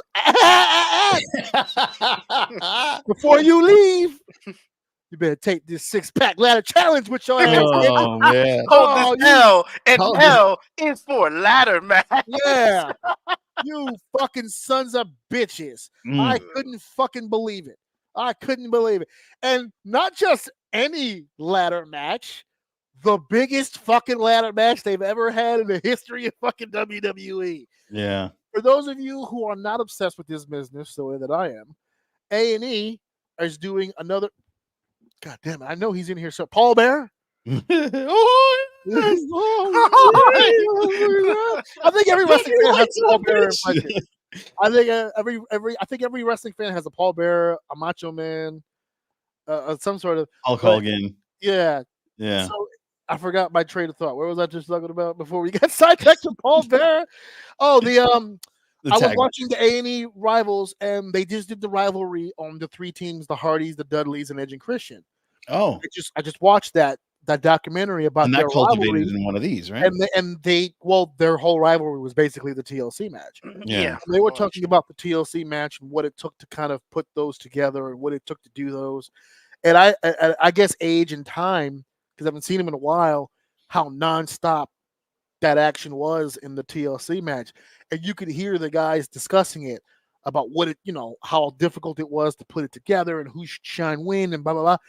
That was 3 fucking teams with 6 people. This is twice that. Yeah. This is This is the sausage party. This is going to be a fucking clusterfuck. It better be nonstop death. This is going to be a clusterfuck. Now, here's the thing. If you see these 6 teams, if you were to remove Waller and if, I'm just fantasy booking here, get rid of the Waller in theory, get rid of the Awesome Truth. Oh, and you're disrespectful now. Get rid of the Awesome Truth. Okay, I like Awesome Truth. I would also get rid of the New Day. If you told me Balor and Priest against DIY and the New Catch in a ladder match, I would take that based on the creativity alone, because I think those guys creatively can do some crazy shit. Adding the other doofuses is just gonna fucking. That's where your clusterfuck's gonna be. Not only did you say that they are not worthy of being on this stage, you said doofuses. Oh, like, whoa. You watch your mouth when you're talking about R-Truth. No go, Pombo. Wait a second. Mouth. Okay. What I said was the ladder match. Everybody in this match is WrestleMania worthy. Mm-hmm. Oh, even this that's match, wrong. This match is going to be a clusterfuck because of the individuals, the doofuses that I just mentioned. Yeah, I'm going to call it now. Waller, in theory, will botch no less than twice. Oh. They're going to fuck up at least 2 spots, guaranteed. R-Truth's going to have probably the best spot of the night, and it will have jack shit to do with the ladder. Yep. It will probably have nothing to do with the match. You'll fucking like it. Priest is going to hold on to that briefcase because, and I'll save this for later. Oh, I have a theory. there might be some business to handle later, so he ain't gonna be doing jack shit in this match either. Finn Balor is just gonna be Finn Balor again. DIY is thirsty for attention because they are experiencing exactly what they hoping they would not on the main roster, and that's no one gives a shit. Right? Oblivion. They're Mhm. amazing as They talent. are. They are. They do not connect with this audience. They don't. New Day, you want to talk about fatigue? Moving on. Yeah, they've had their time. New Catch Republic, I dig them as a team. They're not connecting either. Nope. So there's a lot of, I can see why these guys were in this match as far as we need to do something with them. The match itself, Basura. I hate multi-person fucking ladder matches. They drive, and this is the guy who grew up on TLC. I fucking hate him. I hate him to death. But since you guys are so gun-ho, Dave, what is it about this match that you enjoy so goddamn much? Whoa, Dave. whoa, ain't nobody said nothing. Nobody, now you put words in my mouth. I ain't said enjoy. Perhaps I have said misspoke. You can take DIY out of this. You can take Austin Theory's team out of this, and what I don't even remember their name all the way to the right. You could take them New out. Catch Republic. You Take them out, disrespectful. and this is much better for me. Say what you want about New Day. I've personally never seen them live, and it's WrestleMania, so So I'm they're gonna pretty have a show, excited aren't to see if they come out with something cool. They're gonna have I something know dope. you're tired of it. I've never seen it, so I was there when Kofi I'm won the looking forward title. That was it. That was my ceiling right there. Oh yeah, I was there too. Yeah. There you and go. I'm a huge Damian Priest guy. Always been since he's Yes, been in this is NXT. Bisexual I've- Undertaker. Yeah, I've he's a good one. Always. That's a very good way to explain him. That's But how my yes, cousin explained him. Oh, that's bisexual exactly what he Undertaker. is. I Yeah. love It's it. in there, The but that's man him is in a nutshell. awesome. And, Yeah. and he needs to save his energy for my theory later on tonight. Oh, I have a But, theory in this He match. Now needs here's to the, save. He needs to save his energy so Save that your energy. we can both experience. I've been fan of him for so long. We both deserve this. What's gonna happen this day? So he's got to be We'll healthy experience the ride together. together. Gunther and Sammy. Oh, Gunther versus Sammy versus Gable at SummerSlam. I oh, like that one. that's a good Another one. pitch. Yeah. Cargill and Ripley next year. Yeah, I agree. I If think we that's can way get, too soon. if we can That's get way Cargill, too soon. yeah, I was just gonna say if we can get Way her, too soon. if we can get her some experience under that belt and get those mechanics together, maybe. Otherwise, that's not a good idea. Mm. That's a Maxine Dupree situation waiting to happen if they don't get that Wow. together. Gunther keeps the strap, Same. drops it at SummerSlam like Honky did. Ooh. By a By the squash way, match those to the those were redeemed number one yellow man. I Brock think Jesse's referring to the ladder match when he says that match might be good. Yeah. I think so. I think so. And you are wrong. No. It will not be good. Does Awesome Truth gonna get a lifetime achievement award? He should. Guy's like 70 years old doing this thing, man. Well, he's saying Awesome Truth. He's referring to both of them, and I think Oh, so. yeah, I would think so. Yeah, I think you're joking, but I seriously do think so. They've been with this company for fucking forever. yeah, both of them. These two are very hardcore WWE guys. Oh yeah. Someone's Someone's gonna Joey get Joey Mercury. Waller. Waller It's for gonna sure. be Waller. I Yeah, Waller promise can you. be He has yeah. no timing in that ring. He's gonna get fucking walloped. I'm telling you. Swollen, swollen stardom and everything right here. I never liked this is Brandon Oh, again. wow. I never liked DIY ever since they came up with the name. Good man. Do it yourself. Bring back Punisher Martinez. Absolutely not. Punisher never You're shooting Jesse's dreams down, my No, but man. here's the thing. I understand what he's saying because the character that Punisher Martinez was, if you really think about it, if you were a fan of Ring of Honor at that time, I do believe that the Punisher version of him was a far better character for him because he was a fucking badass. He was so much bigger than everybody else in Ring of Honor at that time that he was just beating the shit out of people. That wouldn't work here because as big as he is, he's not the biggest guy here. Yeah. And the conniving, the more, like Dave said earlier at the beginning of this podcast, we're seeing a lot more personality from these characters now. And to be honest with you, I'm not entirely sold that wrestling fans today is an era of just pure badassery. Like if that's all you bring to the table is just I'm a badass. That's not grabbing people anymore because we've seen so many badass characters over the years. That's the only reason why I say no, not really, because In the WWE, you got to go with what the WWE likes to present, and they don't want him to just be this big Puerto Rican bisexual badass. He's just Bisexual Undertaker. he's a Yeah. bisexual Undertaker. Yeah. And don't peg him with that. Oh, wait, sorry. Don't. Whoa, Oh, wait. no, he would come love on, it. dude. He would love it. Wait. Let me bring that back. Don't shove that down his throat. To wait, no. Oh no! Oh Go no! back. Oh, Okay, no. we'll revisit this. Don't gag him. No. Yeah, exactly. We don't want to. We don't Oh, want. one thing I got to say, I have a quick theory about that match. Imagine, if you will, If uh, you will. if you will, so to speak, Mhm. like cat like speed. What happens if bisexual Undertaker and Finn Balor lose? Can he cash in that Money in the Bank and get the tag titles back and have the most wasted Money in the what's Bank? funny is that he could. He could. Legally, he could. But Yeah. wow, What a waste! fucking release him tomorrow. So what the hell? Then Jesse will be happy. We'll get Punisher Martinez. Yeah, there back. you go. There you go. Right in AEW. AEW. AEW, the punishment Martinez. Yeah, go return. back, go to AEW, get your retirement package with everybody else. Yeah. and and do what you got to do. It'll be phenomenal down there. So our next matchup here. Oh, you know what? Actually, before I click on this button, just anything he said it earlier about. I don't remember the team name for the guys at the end, which was the fucking the New Catch Republic. The New Catch Republic DIY. Oh, I'll safely say the New Day. Waller in theory. Yeah, about 4 out of 6 of those teams. No, not even. Because I wouldn't say Truth and I would say Truth and Miz are in there as well. These aren't ladder people.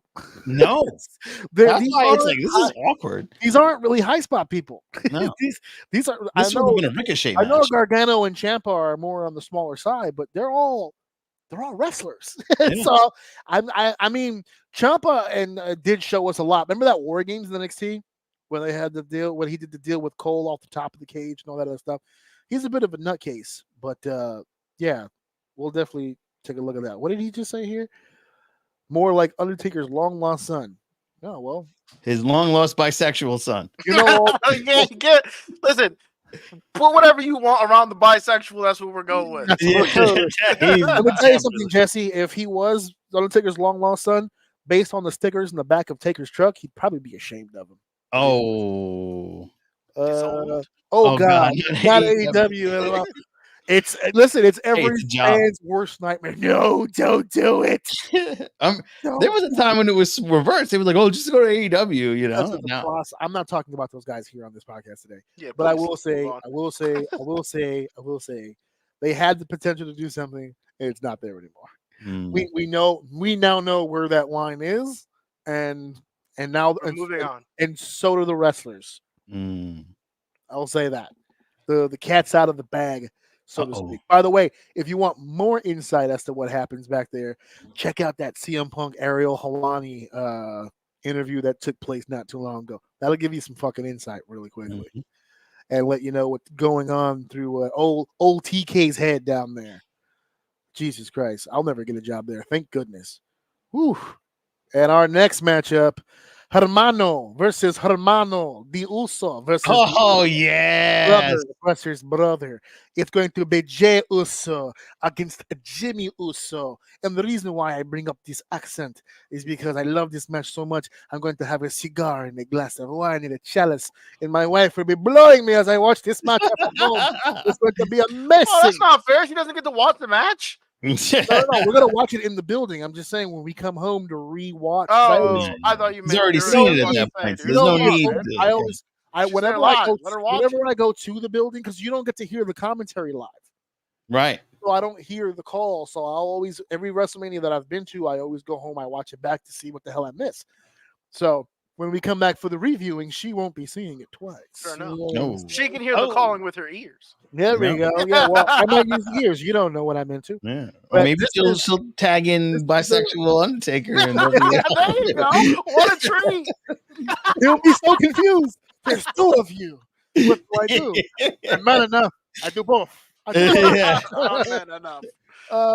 This matchup is special for, I don't know if you guys followed this online, but in 1994, WrestleMania 10 You Yep. were in the house, Pombo. I was there. We had one of our first brother matches at WrestleMania, Bret Yep. Hart versus Owen Hart.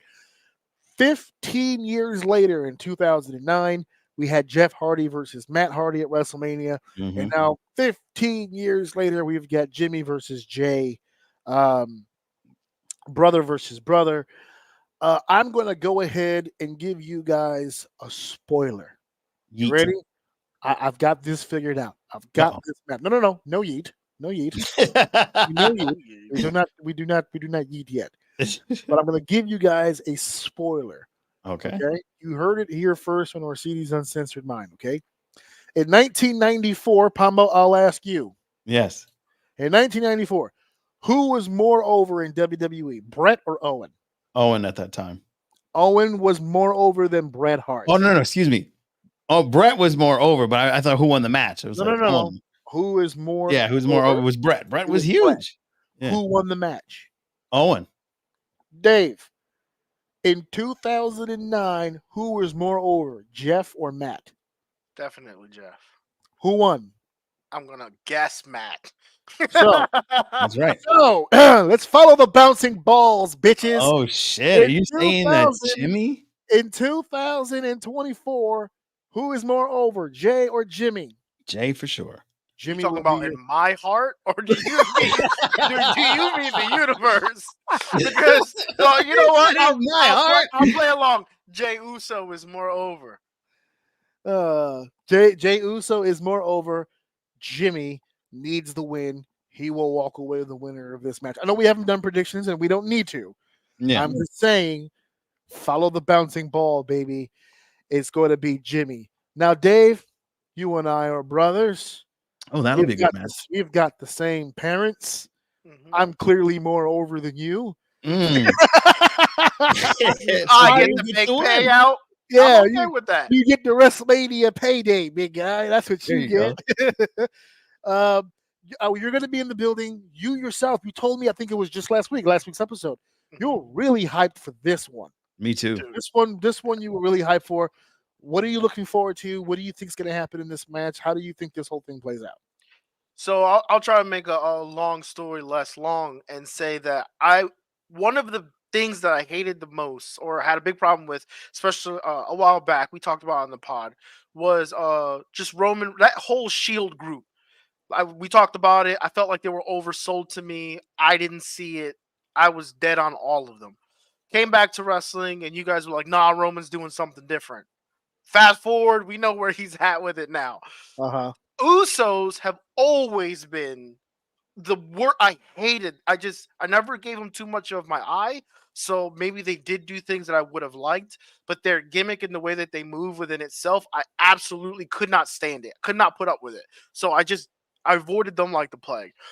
Fast forward to now, what Roman did with Jay, I always ask myself, if Jimmy wasn't hurt, is Jay over like he is now? Because watching Jimmy today, he's got something. He hasn't been on the screen enough to. For the record, that's twice now. There was 2 sections where Jimmy got hurt. When Roman first became the tribal chief and feuded with Jay, it was because Jimmy was hurt. Then they got the team back together. We fast forward like a year and a half, 2 years into the reign. Jimmy gets hurt again. And then Jay gets that opportunity one more time. So you have a major point there because that's a very good question. Because if you look at the two, who is the more charismatic of the two? Like Jay does good in his own right? I'm bought into him. The yeet thing isn't really for me, but it's entertaining. He's got his thing. That's fine. Hey, look at the screen. No yeet. No yeet. No yeet, indubitably, my friend. Indubitably. That is the way that we are going. That's the way I feel about it. I can't wait. Hopefully Jimmy's not that guy who just keeps getting hurt, because that would suck too, right? Yeah. I mean, he's showing a He's pattern. Rey Mysterio. So is he better if he can't stay healthy? Then that's a problem. But let's see going forward, because I'm bought into Jimmy. I love his charisma. So let's see what happens forward. But I always ask myself that if Jimmy was there for the whole ride, is Jay who Jay is today? I don't think so, man. I really think Jimmy's interesting. Jimmy has it. That's a great point. But we'll see. I'm excited for it, dude. This match is going to be fucking awesome. This is going to be amazing. They're going to go blow for blow. I mean, the best match of the night all those years ago when I saw it in person was Brett versus Owen. You could make a very similar argument that if Shawn Michaels versus The Undertaker doesn't happen at 25, Jeff and Matt's match, that no holds barred match, was also highly recognized as a great match. Yeah. But again, it just happened to be just before one of the greatest WrestleMania matches of all time. But this does have the potential to really be a show stealer for at the very least night one for WrestleMania. I think overall it could be the show stealer. So far, since we've had 2 nights, the show stealing match does tend to happen a lot on night one. So it usually is that. Look at this one here. Oral is for Peacock Premium subscribers only. For the record, He is. I am. Oh, So, wow. I don't get Wow. any Well, ads good on my news. Peacock service, okay? If he loses this tag belt that night, you might have a special oral from our good buddy Damian. Damian.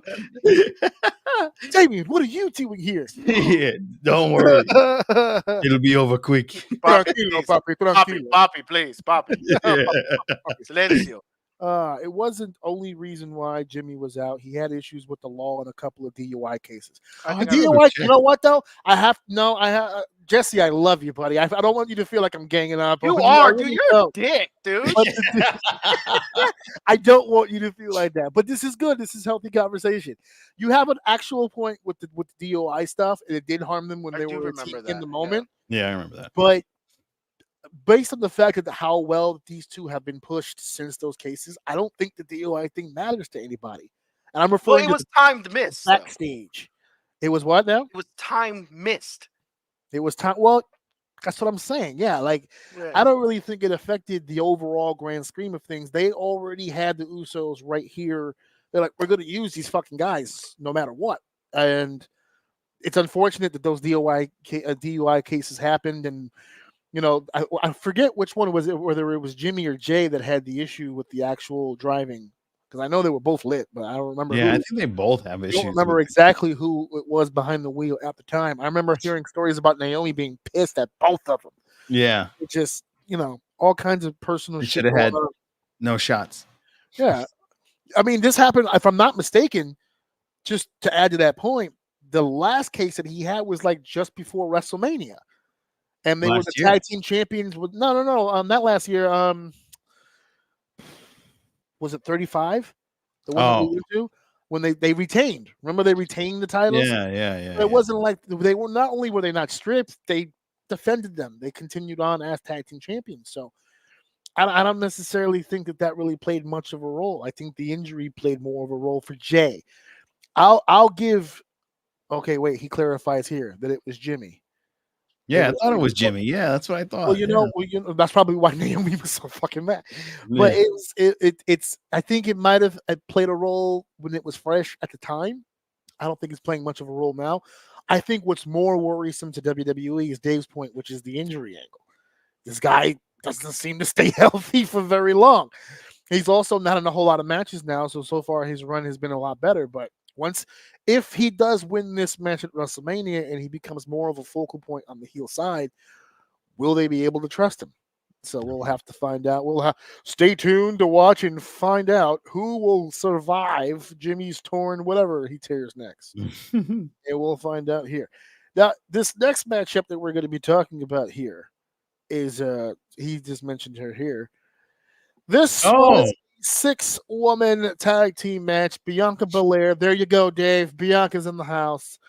Jade Cargill, Naomi against Damage Control. That would be Dakota Kai, Asuka, and Kairi Sane. Excuse me. So that's the matchup there for the 6-woman tag. I don't know how much you really want to go in depth on this. This was literally thrown together. Thrown together at the last. Because he needed the tag champs to do something. Yeah. You know what's funny? I don't even think it was for the tag champs. I really think it was Bianca and Jade. And because she's not ready for the match that we're all thinking about. No, not yet. If they're smart, they protect her here. Oh yeah, they're gonna win. They're gonna definitely win. No, I'm not talking about a win. No, win. She doesn't fall down. That's what I mean. Like she doesn't have, they don't have to win this match. She just needs to be protected. Don't show too much. Yeah. Don't show too much, please, Oh because my she's God. definitely still very, very, You're about to very, join the very worm, green when join she the moves. bloodline. Oh, Oh, that's a bold statement. that That's a is a bold bold statement. You statement. know what? I can't rule that out. I like that. I mean, That's if there's a bloodline. that's yeah. That was Brandon with that prediction. That's Uh, if there's a bloodline after. Oh, but that's hey, interesting. he said Her hello. Hey, her hey, shit stop comes being here. rude. She's is it Charmaine? Charmaine said hi. Hi, Charmaine. Hello, How you Charmaine. doing? Louis Manuel is going to be a squash match. I don't Yeah, think. that's what I'm thinking. You think Because it's I going to mean, be? Jade is gonna just run through. You know what? I just realized in my head what I was just going to say. In my head, I was just going to say, you really think they're going to squash the women's tag team champions? Yeah, Yeah. yeah, they can do Yeah. that. They're doing Asuka such a weird disjustice here. But Asuka's so big it doesn't really hurt her. No, It's just weird. no, I It's think just so weird. I think Kyrie Zane or the other one gets pinned. I don't think it matters. My name is Charmaine. I hope Damage Control loses. Yeah, fuck Damage Control. I'm with Charmaine on this one. Yeah, I don't like this version of Damage Control. Is it me? Can I just say it out loud? Not big on downgraded. Dakota Kai. I'm not saying she's bad at what she does. She's a hell of a mechanic. She can work her ass It's off. unfair for me to say yes because I don't know a lot of her outside of this. In this, I hate this. She looks it's doing nothing but make me hate her for no reason at all. This whole who's group that? from the start, I hated. Oh it. yeah. Okay. Dakota Kai. Dakota Kai, yeah. No, I don't like this look. I can't wait for this to be over. I get two. Actually, I didn't even know Naomi was gonna be there. That's another dope ass entrance that I can't wait to see. Oh yeah. Sad that it's Oh not man, the yeah. old theme. I prefer the other one, but Yeah. this one is will suffice. Brandon with the prediction. Bloodline keeps going, baby. But next year it's Bloodline Hollywood versus Bloodline Wolfpack, baby. Oh wow. Oh, Wolfpack Run causing it mass back. destruction. Wolfpack is back. Good joke, but I'm not gonna lie. That would actually be pretty fucking cool. Two separate bloodlines. Solo Mhm. leads one, Roman leads the other. But Mm. Jesse's got the right idea here. Small booty cheeks versus This big is the booty big cheeks. booty This is This is Cheeks event, Cheeks baby. There we go. There we Finally. go. Finally, some common ground between me and Yeah. Jesse. There we go. Yeah, there it I'm is. going team booty. Yeah. Go. Bootios. Is it too cheap for us to lean toward the idea that it's the all-black female team? Should we address the elephant in the room? That's what everyone else is harping on. Are we too cool for school on that? Is that going to play any kind of a factor? We got the powerhouses versus the normals. That's how I see this. Man, Charmaine really hates Damage Control. Damage Control Sucks. Yes. She really hates. I'm She with knows- you. She knows Go, wrestling, girl. man. She knows wrestling. She Hate knows it. what she's talking about here. Yeah. It's been it. terrible since jump. Dakota gonna turn and help Bailey beat Sky. Oh, God, Oh. please no. That's a storyline no one wants. No, thank you. Please. Hmm. It's not even about teaming with Bailey. Just I'm straight. Just I don't need any more Dakota Kai. Just she's doing enough what she's doing now. Just let her be. I agree with one thing. There's 7 matches on this show. You got Lil Wayne going up there at some point. It's a lot of moving parts. If you're gonna cut time, This it's is probably gonna be this one right Squash here. Watch the match. entrances first. They're gonna be great. Oh, It's yeah. going to be entrances I'll and put then money that squash. the entrances are going to be longer than the fucking match. I agree. Yeah. I'll tell you that much right now. That's probably going to be the way that goes. Especially, you said you liked Naomi's Entrance. other First yeah. entrance was so I'm a much man, better. man. Yeah, that song was dope. This one's good too, though. The energy is crazy. To the flow. She had to do something different. She came back from TNA. Let me not sing these things like that. I might get hit with some shit just for humming. Jesus Don't Christ. sing them too long. That's all. All right. Well, our next match is the matchup that my Oh, son is ecstatic about. Ugh. My son, if you follow my show, you know that I've always been somewhat disappointed that my son is not a huge wrestling guy. Yep. Just isn't. But slowly he's come around. As I mentioned at the beginning of the show. Did I say on the show or did I say it before we went on the air? Said it before. I said we went on before we on the air. So I never got a chance that I have a memory of. Dave, you were there. I don't think we ever did we ever do a sign? We never did a sign, right? I don't think so. Well, One time I held up my WWE magazine, but that was because I bought it at the event. So I had something. So I put I it feel up. like we that. attempted to make, or at least I did, to make one. It just never made the cut. Yeah, we never really don't had a sign. So my son's not really big on this stuff. He went to WrestleMania and was on his iPad almost the whole time. But he always liked Asuka for whatever reason. It was the makeup and all kinds of stuff. She always dug Asuka. Slowly but surely, he has come around on Rey Mysterio. He loves him some Rey Mysterio, and he made a Rey Mysterio sign today for this weekend. I'm super, super excited. It warmed my heart. But I have to give you guys the heads up. Hold on. Louis got a comment here. Boring Boring storyline. storyline. Yeah. Agreed. But It's allow me random. to, I would say more rushed than Yeah. boring, but I mean, no, Santos, no, no, no, Escobar, no, and no, no, Ray, no, no. they had Thank something you. going. Thank Yeah. you. All four of these individuals have interjected with each other over the last couple of weeks and months. Yeah. It just wasn't very well fleshed out, and the match Fair. itself was thrown Okay. together. Yeah, because Fair enough. Dragon Lee beat. I was there for that night. That was the last wrestling that I went to see live at the NXT over in Connecticut. Dragon Lee beat Dirty Dom for the belt. So Right. He also beat. Did he beat Santos? He wrestled Santos on Raw not too long ago. And I think Santos beat him then. Right. And they've all had singles matches together. Right. It just, for some reason, got thrown into a tag. Yeah. But let me explain to you why, on a personal level, this match is fucking everything for me, because it's everything for my son. Because my son's fandom for Rey Mysterio began at the last, not this Royal Rumble, but the year before that. When Rey came out, he had an all-white outfit. Mhm. So for whatever reason, my son kept calling him the Milk. I have no idea why. Nice. He just kept calling him the Milk. And then he found out that Dominic was his son, so he just kept calling him the Dominic. And then we had an episode of Raw where Dragon Lee came out in an all-red outfit, and he thought it was Rey. Because, kind of a racist. Not all Mexicans are fans. I get it. Damn it. So we had to clarify. I said, no, that's Dragon Lee. So he goes, nope, that's the Pepper. I said, the Pepper? He goes, that's the Pepper. So I told him when this match was made, I said, look at this match. It's the Milk teaming with the Pepper to go against the Dominic. And he goes, that's awesome. Wait, who's that guy? That's Santos Escobar. I said, oh, can he beat the Santos? My son goes, no, he hasn't earned a nickname. He hasn't earned it. Wow. He goes, that's just the guy. He's just the guy. He's just the guy. So now it's the Milk. He's not even the guy. He's the guy. It's the Milk and the Pepper against the Dominic and the guy. Yeah. That's it. That's the tag team match. There it is. He said this should be the opening match of night one. Or second match. It should be the second match. Second. Yeah. You know when you should put this on? Put it on after the ladder match. Just that dead spot. I don't give a fuck. Dave, I was at NXT Deadline too. The match was decent. It wasn't Dave, it was Joe. Joe was at NXT Deadline, but I saw that match online. It was pretty good. It was a good match. Yeah, I didn't expect. Again, I'm tired of Ray and Dominic. Yes, she has had it with these people. She knows wrestling. She knows wrestling. She knows wrestling. She does. That's what it is. She's over it. Like we settled this at the last WrestleMania. Like, why are we revisiting that, man? Let's move on. There's other stories to go into. Who's gonna eat the worm and take the pinfall, or Dragon Lee taking the loss? You know what?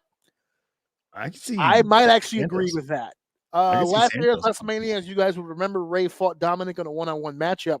I truly believe that win's coming back. It's either going to be Dom pinning somebody or Santos. I wouldn't be surprised. I mean, I guess you can. Dragon's kind of the easy pick for the fall here, but I think it serves both of these guys a lot more if they pin Ray. I think it means more to either one. Santos. It really depends on the direction that they're taking Dominic and that whole group, because they're doing something funky right now where they're trying to tease a breakup. So it really just kind of depends on what they're doing, or a new head of the group and breaking off some people. That's what it looks like from what was it, SmackDown, or I think it was Raw. They're teased, or maybe it was the Raw, I can't remember, but they're definitely teasing it. They're teasing something. So yeah, I think Santos and Dom definitely take the W. And like you said, I'd pin Ray just for the extra boost for whatever it is you're about to do with that group. I totally concur with you, because watching that at like Judgment Day was like, yo, why are these dudes here? Like, what's the deal? Every time Damian Priest comes back into the fucking clubhouse, there's more people. Yeah, Every fucking time he and then leaves. my man Andrade came in all red. He's like, Yeah. "We got the devil in here." Like, what's They don't going have on? enough room. You saw how crowded the clubhouse was the other day. It was like they're playing darts and shit. It's like 12 people. Yo, Rhea was like Rhea was like that girlfriend that got dragged along to the party and Yeah. she doesn't know anybody, so she's just chilling. yeah. This is a weird. How are you, AJ? No, long time no see. You've been cussing people out all night, and you say hi to me like an hour in. But hey, what's going That's all on? good. That's all Look, good. Hey, I'm just be lucky vibing. you. I am just- vibing with you, miss. Keep going. I'm vibing with you. I'm vibing. This was WCW. the only match for WCW. It was. Dean Malenko. I was calling it the lucha. What was it we were saying when it was announced? It'll come to me like the lucha expose or it's a lucha specialty match, Yeah. which is funny because if you look at those 4 people in that match, who's the one person that doesn't really scream lucha at you? Dominic. Who's the one person who should come out of this match looking the best? Dominic. And no one else sees a problem with this. That's the one situation. This guy got more heat. These guys got more connection to this audience than anyone. Can't And even say 5. Like, he's the one that's going to look the worst in this. He's not a lucha guy. I don't care No. who his father is. He's an American style wrestler. yeah. That's what he is. Funniest thing is like the way they were doing the boos. I always thought it was like something they did with the audio, and then I think saw it was at first, but the audience caught on and they don't and really went need in to because when I saw it live in Connecticut, that boo was so loud. I was like, "Oh my god, I can't even hear myself." It was so loud. Here she goes again. This match is going to be whack. I thought Ray would pick Andrade for his tag team. Andrade is busy with the Judgment Day. He's not on the other side. But I think a lot of people were confused when he said Dragon Lee and Carlito was standing there. Yeah, he's probably his face. I was like, "What am I supposed to do?" All right, cool. Dragon Lee. Awesome. I came back for fucking nothing. Yeah, Hmm, I'm waiting. I was watched watching since I was 5 and 42. Wow, That's 37 years of nice. experience. That's why you know your shit. You've been watching it 1 year longer than I've even been alive. There you go. Nice. That's what. Yeah. See, That's that wasn't any shade. You're giving her props. Felt like shade after it came out. Definitely felt like shade. No disrespect. Well, no shade on the WWE because for the matches that we've mentioned that had some good build up, some bad build up. This next match, holy fuck! This is the ultimate build up. Okay, You hear me, hold Mama the Rose? phone. Hold the phone on that. God damn it! hold the phone on that. Okay, it has been a hell of a ride. Mm-hmm. It has been a hell of a ride. But I really don't want people to forget how bumpy a start Oh yeah, this ride really was. yeah. Because I was confused. I was very confused. There were so many mixed messages. But actually, let me get to these comments real quick. Carlito's going to turn heel. I don't know. Would it make a difference if he did? I don't really think so. No. Joe was not lying. LOL. I was cracking up with the loud ass boos. I believe it. Yo, in Connecticut. I was. Imagine he was the dude sitting next to me that whole time. I don't want people to lose sight of how we got here because it has been a fun ride. We've gotten some of the best promos out of Cody we've gotten since he's been in WWE. Seth Rollins has stepped up huge. Roman's kind of taken a back seat. We'll get to that in a second. This has been a very fun rock to watch. This has been the best rock since he was a bad guy. This has been a very fun rock to watch. But I don't want people to lose track of the idea that when we started this journey at the Royal Rumble. Cody Rhodes won the Royal Rumble. And unlike any other Royal Rumble in history, he did not wait a day. Nope. In the ring, when he won the Royal Rumble, he pointed right at fucking Roman. Mm-hmm. And was cussing him something serious. And Roman made his serious face. And of course, Paul made his, oh my God, face. And this should have been crystal clear. This is what's happening. Yep. Then we get to Raw. And out of nowhere, there is a decision that must be made. Weird. Because it seems like he made one yesterday. Yeah, he already. Then Seth came out. So now we're thinking Cody wants Roman, but Seth's making a really good pitch here. You So want it the kinda working man's championship. yeah, we're leaning towards this way now, but then here comes The Rock, and I'm gonna give my opportunity at Roman to The Rock, but it's not really giving my opportunity because I'm still using my opportunity to wrestle Seth.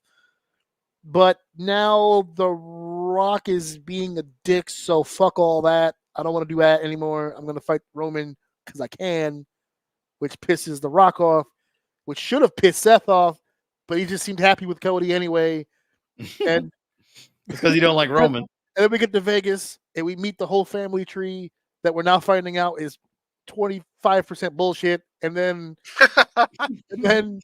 now we have these feuding individuals, and Big E called it at Vegas. What are we leading towards, a tag match? And you go, oh, tag match would be good.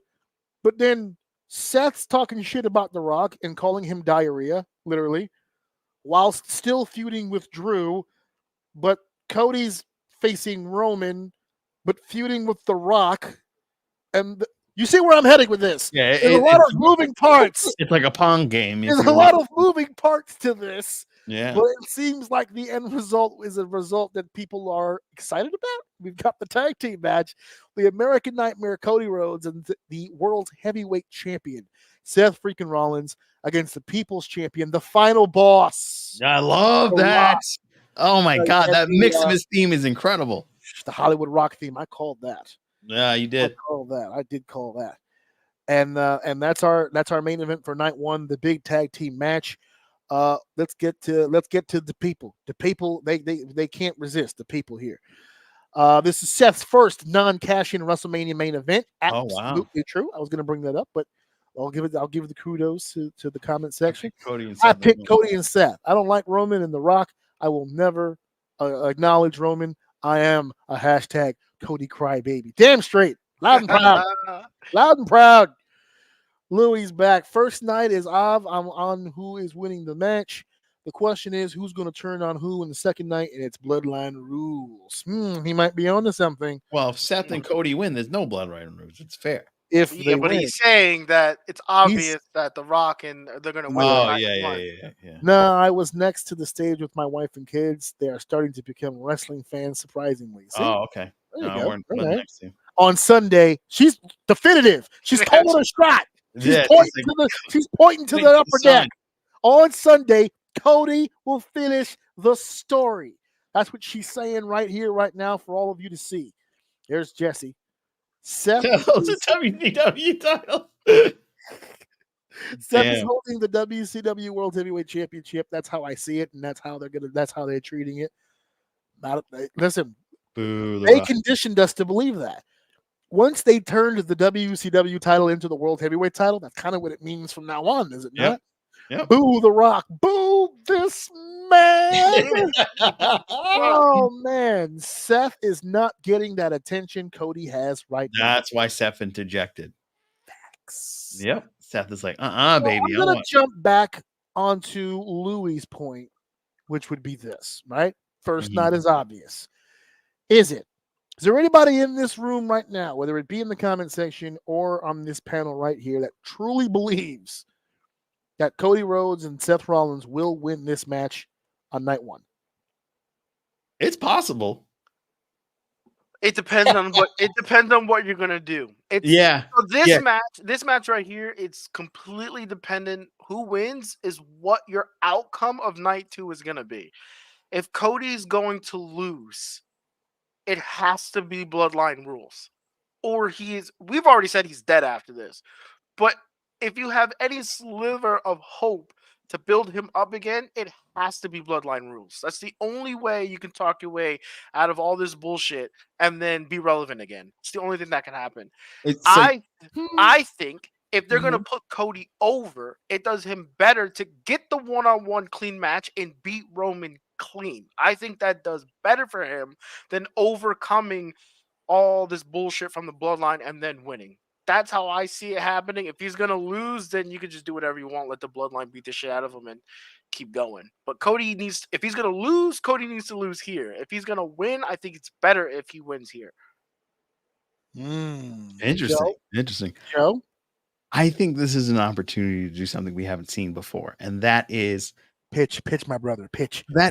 completely poo-poo on Dreams and all these Cody crybabies, and just he's going the other route. and give Roman the big W over the Hulksters record, because that Which is a he record. will achieve in September if he's still. Yeah, it will be in September. So if they want to really push that envelope and get that going, they have to lose night 1, and then he gets beat night 2, unless they swerve us and do an amazing heel turn, face revival by The Rock, and The Rock causes Roman to lose his shot at getting the Hulk Hogan record. Can I ask you one question to that? And that is, if they do that, Roman is not dropping it outside of Mania. Or at least it wouldn't make any sense to do that. Correct. So that means he's going one more whole year. With what we have in front of us today, Cody's dead. I'm not buying another Cody match next year. So then who? CM Punk. Who? Stop. I'm out. Goodbye, guys. It was a great night. I'm wearing his shirt, and I can't co-sign. Can't co-sign on that one. Can't co-sign. We'll talk about this later when we get to the night 2 discussion. Yeah, I'm not even fully sold with the Cody drop. I'm not on board with the Cody drop. So we'll talk about that more later. Like Cody getting the belt. I'm not sold on that. So we can talk about that later. But who? If not Cody, who? If not I don't think anyone else is big enough right now. Ooh. Do you think Damian will cash in? Oh, talk about that later. Yeah. Oh no, well, yeah. No. Wait, no. We could talk about that here, because I think this is where he cashes it in. Wait, you think he's going to cash in on Seth here? Seth, yes. Here? Yes. I thought he had to be involved in a championship match to cash in. No. No, it's just whatever. It could be done. Hey, if they beat the shit out of Seth and the match is over. Yeah. He can cash it in right there. Oh, that would be dope. That's a swerve that I did not expect. That's why I was saying that the way to protect Seth, I'm not sold that he's recovered. He's not recovered. I think this is part of the whole. Yeah, I think this is all part of the sell, that he's good and that they're going to re-hurt him. Well, he just wrestled on Monday. Yeah, he killed it on Monday. That's fine. Look, at the end of the day, if we want to protect Seth, considering his injury, him losing the belt this way will make it then when he comes back, he can pretty much start all over. So you're suggesting that if Damian cashes in on Seth, he replaces Seth on night 2? Yes. And Damian drops all on different pages. And then Damian drops the belt to Cody. Who? Cody. No. To Drew McIntyre. Okay. Wait. So I'm trying to. Oh, and then the Judgment Day betrays Damian. Your Money in the Bank. I'm just saying, at the end of the day, Damian takes the belt from Seth. Damian wrestles night 2. McIntyre beats Damian for the belt, and then when Seth comes back and is healthy, they can have a proper feud. So you're cashing in Damian's briefcase for a 24-hour title reign. Stranger things have happened. Yes, I'm not giving. Listen, I love Damian Priest. That's why I'm shocked to hear you say this. Okay, I'm not giving Damian Priest belt over Drew McIntyre right now. That's what I'm saying. You're thinking like a booker, and I appreciate that about you. Well, that's what I think would happen. But if Seth is good, then what are you doing with that briefcase here? Because doesn't he lose it soon? Can we be done with the briefcase overall? I'm kind of over it anyway in the first place, because now you have yourself in positions like this. So it's like, I don't know. Brandon, Seth's going to lose both nights. WrestleMania Story hosted by you, like wrestling. Well, look, listen. Shout out to Yep, I Like Wrestling. I love the dudes too. I hope you guys have a good time for the viewing party. This ain't their podcast. Go watch their podcast over there. I love them. I love them to death. I love those guys over there. They're great stuff. And I really do hope you guys have a good time at the watch party. Look for my sun sign. It's a cardboard thing, and it says Rey Mysterio with a bunch of spots on it. There you go. I agree with Louis, but it's bloodline rules. I could see Jimmy betray all of them, and a surprise member might show. You see how? Oh, wow. You see how? I love this conversation about something like this. You came up with something different, Dave. Joe came up with something different. The people in the comments have their own version of it, and all of it seems plausible. Yeah. All of it seems like it's something that absolutely could happen. I don't know which one of us she was talking to, but apparently we're wrong. When Roman won his, Probably me. I got to the comment late, so I'm not exactly which comment. Oh, how many times? Ooh, Roman won his first Universal title. How 5 many times times? did it take for him to beat Brock? 5 times. Cody's not finishing his story. I don't know about that. CM Punk Yeah, sucks. Yeah. You're quickly becoming one Oh of yeah, I remember you were saying that. I'm like, oh, what's the point of CM Punk? That whole bit. Carol here. Oh, Go Hulk Hogan. Wow. Uh, Hogan's gonna cash in the Go money. Hogan. Yes. I don't know if he's going to be a part. Well, what am I saying? It's Hogan and it's Mania. He'll find his crooked ass way out. Yeah, he'll limp his way in there. Brock is going to interfere to help Cody. The Rock and Brock have history. You know what else Brock has? An issue with pissing his phone. I don't know if that's going to work itself out. Yeah, that's not gonna work out too well. LOL. I'm thinking that's for my piss comment. Thank you. Rock tries again next year, Dave. That's what they're saying in the comments here. Roman has cancer. He's going to lose. Okay, so I think she's got something to that. There has been some conversation. As a matter of fact, last year at WrestleMania, there was a conversation about his remission. So my wife pointed this out to me, and I didn't really put it together until we were watching it. He's been wearing long sleeve clothing for the last few weeks. Yeah. And he's looking thin in the neck. chin and his overall build. There's a lot of people. It's speculation. I'm not going to sit here on a podcast. I and hope say not. That's terrible. If he's going through chemo or anything like that. But the signs are there. So I'm not entirely sure that that's going to be the answer to the whole will he or won't he. But we will see. We're getting a shout out here from Rody Wrestling Recap Podcast. Hey, what's up, Rody? I mean no disrespect. I'm unfamiliar with your work, but I want to thank you for coming onto the podcast chat here. That right there, that comment inspires me to check it out. I'm gonna go check out some of your That stuff. comment. Look at that logo. I know. I'm saying, is that a with a title belt? Fuck the comment. Look at the logo. I fuck with that logo because in my house, I too have a championship level cock. So there it is. I appreciate Well played. it. Well, here at the Dove Home. We're at the Dove Home. We out here slinging the meats. You know what I'm saying? We slang out here. You know what I'm saying? We have the giant BBC in anyway. Whoa. Wait, wait a second. He's taking plugging to a whole new level here, buddy. I'm also part just like you guys. I'm multiracial. I'm part Portuguese, and the cervix crusher over here. Yeah, buddy. It's not a BBC. No, it wasn't just BBC. It's like he said that shit with his chest. That's BBC over here. It is. Yeah. Oh, call Amy and make sure she's okay. She ain't walking right for 2 weeks. 24-hour clinic Right after WrestleMania. Take her to urgent care. Be careful, buddy. Oh, Seth beats McIntyre and Damian cashes in to give the Sodi. What the fuck? Look, Seth. I just made it. I gave him a relationship name. It's Sodi.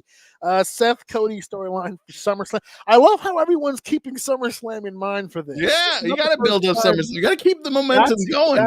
Carol's back at me. What up? What's up? First time ever here. How you guys doing, buddy? We're doing great. We're glad that you're here. We're glad to have you, buddy. Buddy, are you Portuguese? Is that why you picked the rooster? Be curious. Again with the rooster, dude. That's our country bird, man. We're all about the cock. We're all about the cock and how you play it. If Hogan shows up during Cody Roman, I'll quit watching. I don't think I'm that's with you. Yeah, I'm with you. No, I'll walk out the I'm building. not going to stop. He's not going to come out. Yeah, we're going to be in the building. For you, Louie, for you, I won't stop watching. But what I will do is I'll make a gesture for you, Louie. If for whatever reason Hogan hobbles his ass all the way into the ring, and I'm sure it'll take at least 45 minutes to get down that ramp for him. Once he gets, I'm not even joking. You saw 37 he stayed on the ramp, right? Anymore. I know he's calling on Jesus to get around these days. Yeah, so. And I'm sure they've grabbed the wheel a few times. And I'm telling you now, if he shows up, and Dave's going to be with me. I will turn my back. I will make the gesture. I will not watch this. I will turn my back. I won't even hear it. I'll put my hands over my. I don't even want to hear it. I'll have no part of it. Hogan will have another travel to Fort Lauderdale commercial. That's what he's good for now. See? There you go. There you go. You're right, AJ. First of all, every comment in my podcast should start with those exact 3 words every single time. You're right, AJ. I forgot his name is still involved in the allegation, so I take him out of the picture of this match. Whatever. Oh, did you just redact his name because of the allegations? Yeah. You got to take Redacted. his name out because we can't mention him anymore. Redacted. Hulk Hulk Hogan Hogan will will cash cash in. in with Yeah! Swerve. Is that Carol? Swerve. Is that Vince Russo? Is that you, Vince? Yo. Is that you? Swerve. I think Roman. This is Dupree 74. I think Roman's cancer Damian might have Priest is came back. watching. I see the bisexual YouTuber. I see him getting thin over the. Yeah, we were just mentioning that. Yeah, Yeah. he's going to introduce. Yeah, that. You know what? I don't really like that for the induction for Paul Heyman. I know that they're close. I get that. Mhm. But I was really hoping I really don't that want was a his. fun spot. Yeah. I was like, yeah, we'll see. Oh wait, I am Portuguese. Oh, You called That's it. where I'm from. but I was born there. But he's from Rhode Island, and that's And our that state bird is the roadie. It's the roadie. Yeah, see, I'm Respect, double talk. bro. I'm Respect. double toxic. Hey, Yeah. you never know. The door's always open. You know, one of these roundtables, one of these podcasts, joint effort one day. That's Who hilarious. knows? Who knows? He's Portuguese. Yeah, Are you from Fox Point? Are you actually? Is this my brother? Or Let's This move is on Harry's to actual WrestleMania brother. here, okay? Manuel, is that you? Manuel? No, Is that that's my dad's name. We're very Oh, Portuguese. Jesus. What's your brother's name? My brother's name's James. James. James Step up now. Manuel. Step up now. Possible James- Stone Cold might be there? Question mark. Possibility of a Yeah, cameo. I can I don't see see him getting all Maybe that. he'll fight involved. Hogan. Well, imagine Hogan finally hobbles all the way to the ring just for the glass to break, and we finally get that Austin Hogan moment. Louis is Louis also from from Rhode Rhode Island? Island. Are We're you getting also a lot of love in Portuguese? Rhode Island tonight, folks, and I gotta tell you, My I hometown. appreciate I'm the a Fox love. Point baby. This is the beauty of technology. Yeah.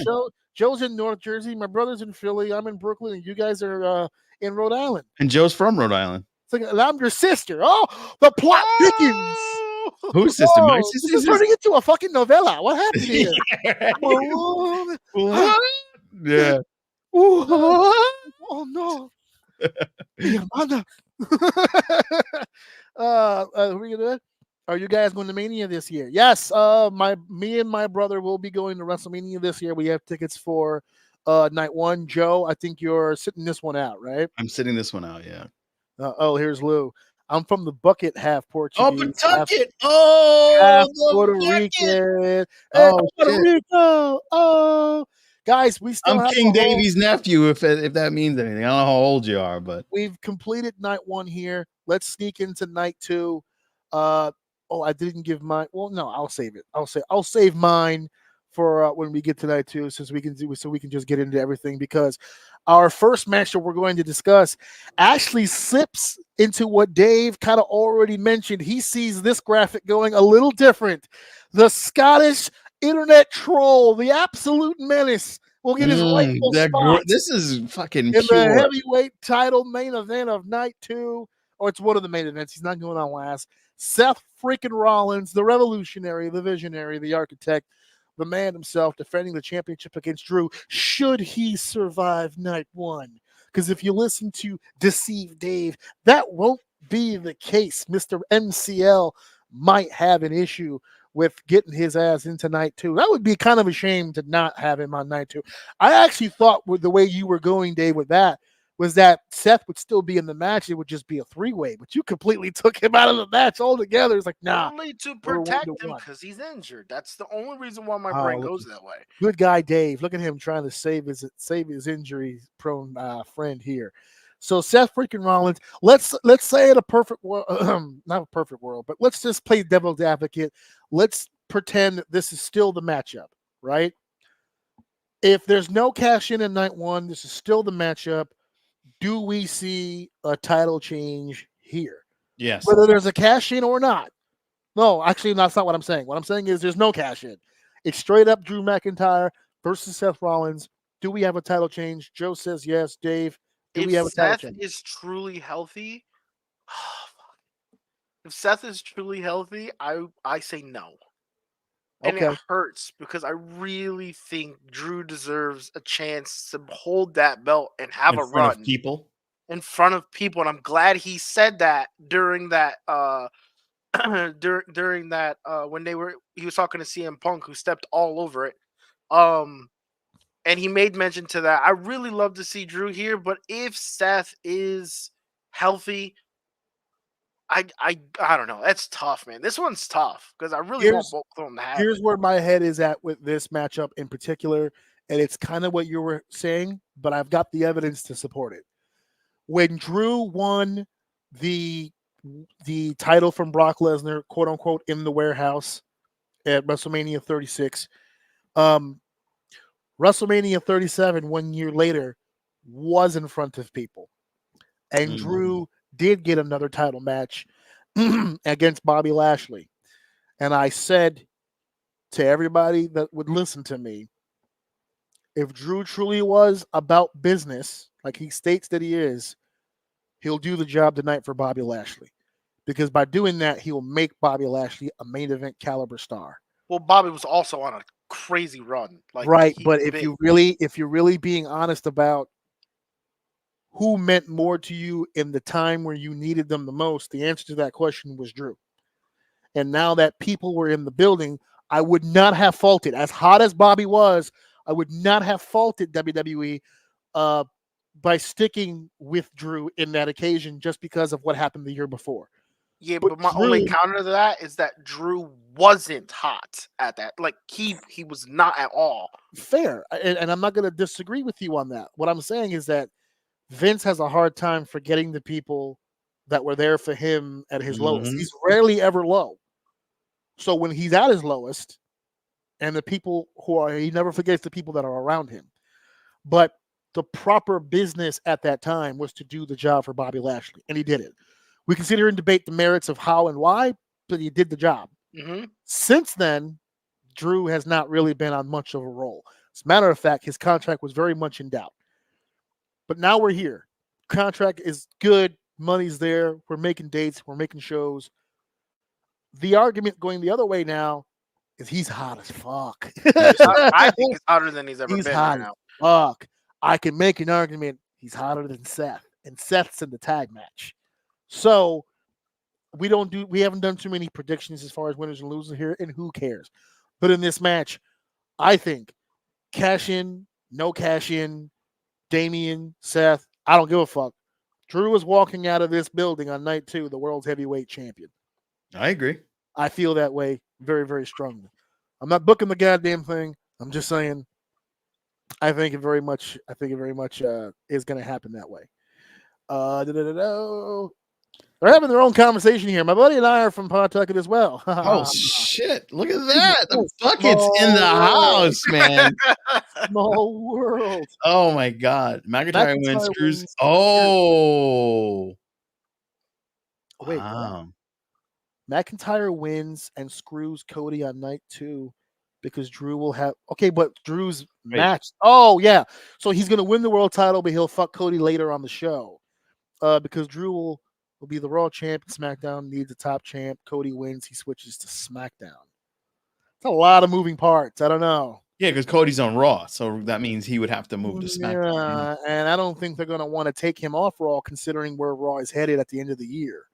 Yeah. So, because you got to keep the TV deals in mind. With Netflix right around the corner, they're going to need their top babyface on Netflix. Yep. I'm not entirely sure. I like the idea, but there's a lot of moving parts there, and a lot of stuff has to change for that to happen. I don't know what was said in the comments. All good, kid. That's a Rhode Island thing. I don't know what was said in the comments, but Rhodey has activated and all pause to whatever's happening in there. He has played his pause trap card. Bam. Yeah, there it is. Everybody's gonna have to fucking pause right now. It's wicked. Seth has been trash ever since the Turner States dropped the title. You know what? I'm completely disagreeing with that assessment. I love this. You know what it is? The song. It's that song. Whoa! Drew is the only thing carrying this feud. Give him the gold. I can't. I'm right there with you. I'm right there with you. Cannot disagree. Cannot disagree at all. I think that's a little unfair for me because I think Seth has come a long way and he does do a good job. I think that this service is that he's so intertwined with the Cody Rhodes thing right now, is that we're not getting a proper feud. They're doing a good job, to me anyway, tying it together. with Mhm. the being distracted and you're not on my radar. That's cool. I'll buy it. But I think we would have. I think it would have held more weight if they were being a little bit more focused on each other, so that the way I feel, like you said, Drew Carey in this, he literally is. He's the only one. It feels like he's the only one participating in it. He's a fucking menace. I love him. He's feuding with himself because Seth has been cutting promos on the tag match for forever. Mm-hmm. So Carol's back, Stone Cold all the way, baby. Yes. Glass breaks. As Santino said, it's WrestleMania. WrestleMania. Anything's possible. The pre-74, this is the year of the baby faces. CM Punk is going to make Drew lose the match. Oh. He calls it out. Laugh out loud at Facebook. I'm the vacant. Yes. Listen, it's been an honor, sir. I appreciate your work. I really do. Vacant might be the most decorated professional wrestler of all time. That's true. Very true. We're gonna have some hard feelings about this one, folks. We're gonna make this one quick because Jesus Christ. Oh the yeah, this is Royal my Rumble bathroom winner break. Bailey will be taking on the WWE Women's Champion Io Sky for the title. I feel so terrible. I feel so bad for these both of two them. because this has got no steam. This is like the one match where everyone's just like, all right. Does anybody see Io walking out of this building with the title? God no! If they could just No. like skip match and just have Bailey hold the belt, they would. You know, in the Mhm. video game in 2K, you can opt to skip entrance This is it. just to get the ball going on this. Let's just go. And I don't, you know, Why it's do you funny. think Bailey comes out in the Macho Man gear though? Oh, listen, Brings it all the way babyface back. it's not going to save what I Dun, can dun, only assume dun, will dun, be dun, dun, dun, Io, Kyrie, dun. Asuka adapted pretty well, I think. But Kyrie and Io they have so much trouble with this particular style, and I don't listen. If I'm Io Sky, I have nothing but respect and love for the Puerto Rican community because the only reason she got here in the first place was that goddamn Backlash show where she was over like goddamn Rover for who knows what, and she hasn't gotten She a lost reaction it ever from that since. Yeah. And there we go. I was just gonna say something like that. Put this match on WWE Speed. Mm. Yeah, about Damn. 5 minutes will do. Bailey to Bailey. Let's get the hell out of here. Bailey for the win because Io. That's a unique way of spelling Io. Ayo. Ayo. Io. Ayo. Been kind of boring, so they're gonna move the belt around. I agree. I agree. Yeah. It's almost to the point where I don't feel bad for Io. She's the champion. This is her responsibility. There's a reason why they put the belt on people. It's because you're showing them you can carry, and she's doing the opposite of that. I feel bad for Bailey because I don't care about Bailey only because of how much I don't care about Io. You know what I mean? It's like she's getting some of the trash splash, so to speak, and it's just like I just want this to be over. Garbage juice.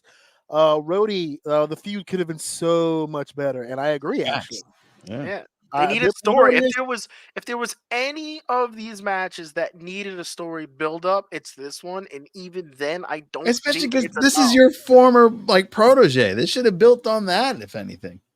I don't know about protege, but definitely she brought her into the That's main what I'm roster. saying. Like Bailey was the reason why she's here. You know. Carol's back. Step into a Slim Jim. Eat me, LOL. Yes. I don't know about the. You listen. My female fan base right now is pretty much stepping up. She's carrying you, fucks. Let's go. There you go. Oh, here we go. Io and Bailey could have been such a good feud, though. I'm pissed they didn't build this up more. Can we? Is there a way to sit here and actually? Can I sell this to you guys that maybe with all these matches that we do have with amazing build up, all the good writers were spoken for? I don't know. Like what? I wonder why this particular match fell kind of through the cracks, so to speak. I don't believe in it, so I don't either. Yeah. Yeah, and there you go. That's a really good way of explaining that. Yeah. Here we go. What's this? It might be Bailey, EST, and Jada feud in the. I think he means Jade feud in the future. Cardinal, not Jada Smith. No, I think he means Jada Pinkett Smith. Listen, don't bring. Stop it. Don't keep my wife's name out your mouth. Slap one of the five you can say in the face. WWE, we slap bitches back. I'll slap the hair back onto you. You better calm down. I slapped the hair I'll back. give you a whole head full of hair. You Give keep you a fucking fro. with me. Yeah. I'm glad. I feel bad because I really felt so happy when I read the card and found out that the shit was on night 2. I was like, oh my god. This was the other match that I felt like that. To be honest with you, yeah, the phenomenal AJ Oh, I Styles forgot about this going match. against LA Knight, and I'm gonna go. God damn it, dude. I'm gonna be that guy. I tell you right now, LA Knight was cooking. He was, but once the Rock came back, like you guys said, that was it. You guys killed it. You just It's said hard it to so be eloquently. it's hard to be a nostalgia act Yep, when the real thing comes back, exactly. and it don't and not just comes back, but His best version ever. it's hitting the way he's hitting, Yeah. and he wants to take the time out from this match, and I don't blame him because I'm probably going to do the same. But I'm a big AJ Styles guy. I have been for a long time. I'm the guy in 2009 that got killed when I was asked who my top 5 favorite wrestlers of all time was, and he was in there. Oh, They're like, come on, seriously? Michaels, Brett, Flair, you gonna put him in there? Yeah. And then what happened all these years later? Oh, we're all on board. He's pretty dope. Okay, cool. But this particular match, as much as I love the guy, and as much as I love how well that he's pulled, that photoshopped hair on him was absolutely perfect. but it looks like he's taking a shit. Like, look He at it. looks He's like he's. If you look at his delts specifically, hold on, I wonder if I can. Oh, I can't illustrate. Right above the shoulder, where the bone meets the muscle, right there. That's called Yeah. strenuous. That right there will let you know that the diameter of the shit he's having is at least more than 3 inches. That's Exactly. a full-on turd right there. Because when you pull out a real sizable shit, you pull in. I don't know if you guys understand this, but the mechanics, you know how they said lift with your your your knees. legs. Yeah, lift with your Yeah. legs. You gotta shit with your chest. Yeah, gotta- and that's what he's You doing gotta in this picture. upright. You gotta He's like- stand straight. Give yourself Yeah. a narrow pathway for your turd to go down, Yeah. and you just so that's what's happening here. He's got a full on. That's a 3 or 4 right there. That diameter of that Category turd 5 right poop. there, Yep. right there. And LA Knight is look at his face. He's supporting him. He's like, you know what? Good AJ, luck, buddy. You got this. You got You this, got buddy. You got this. I Yeah. believe in you. He's like, hey, look at me.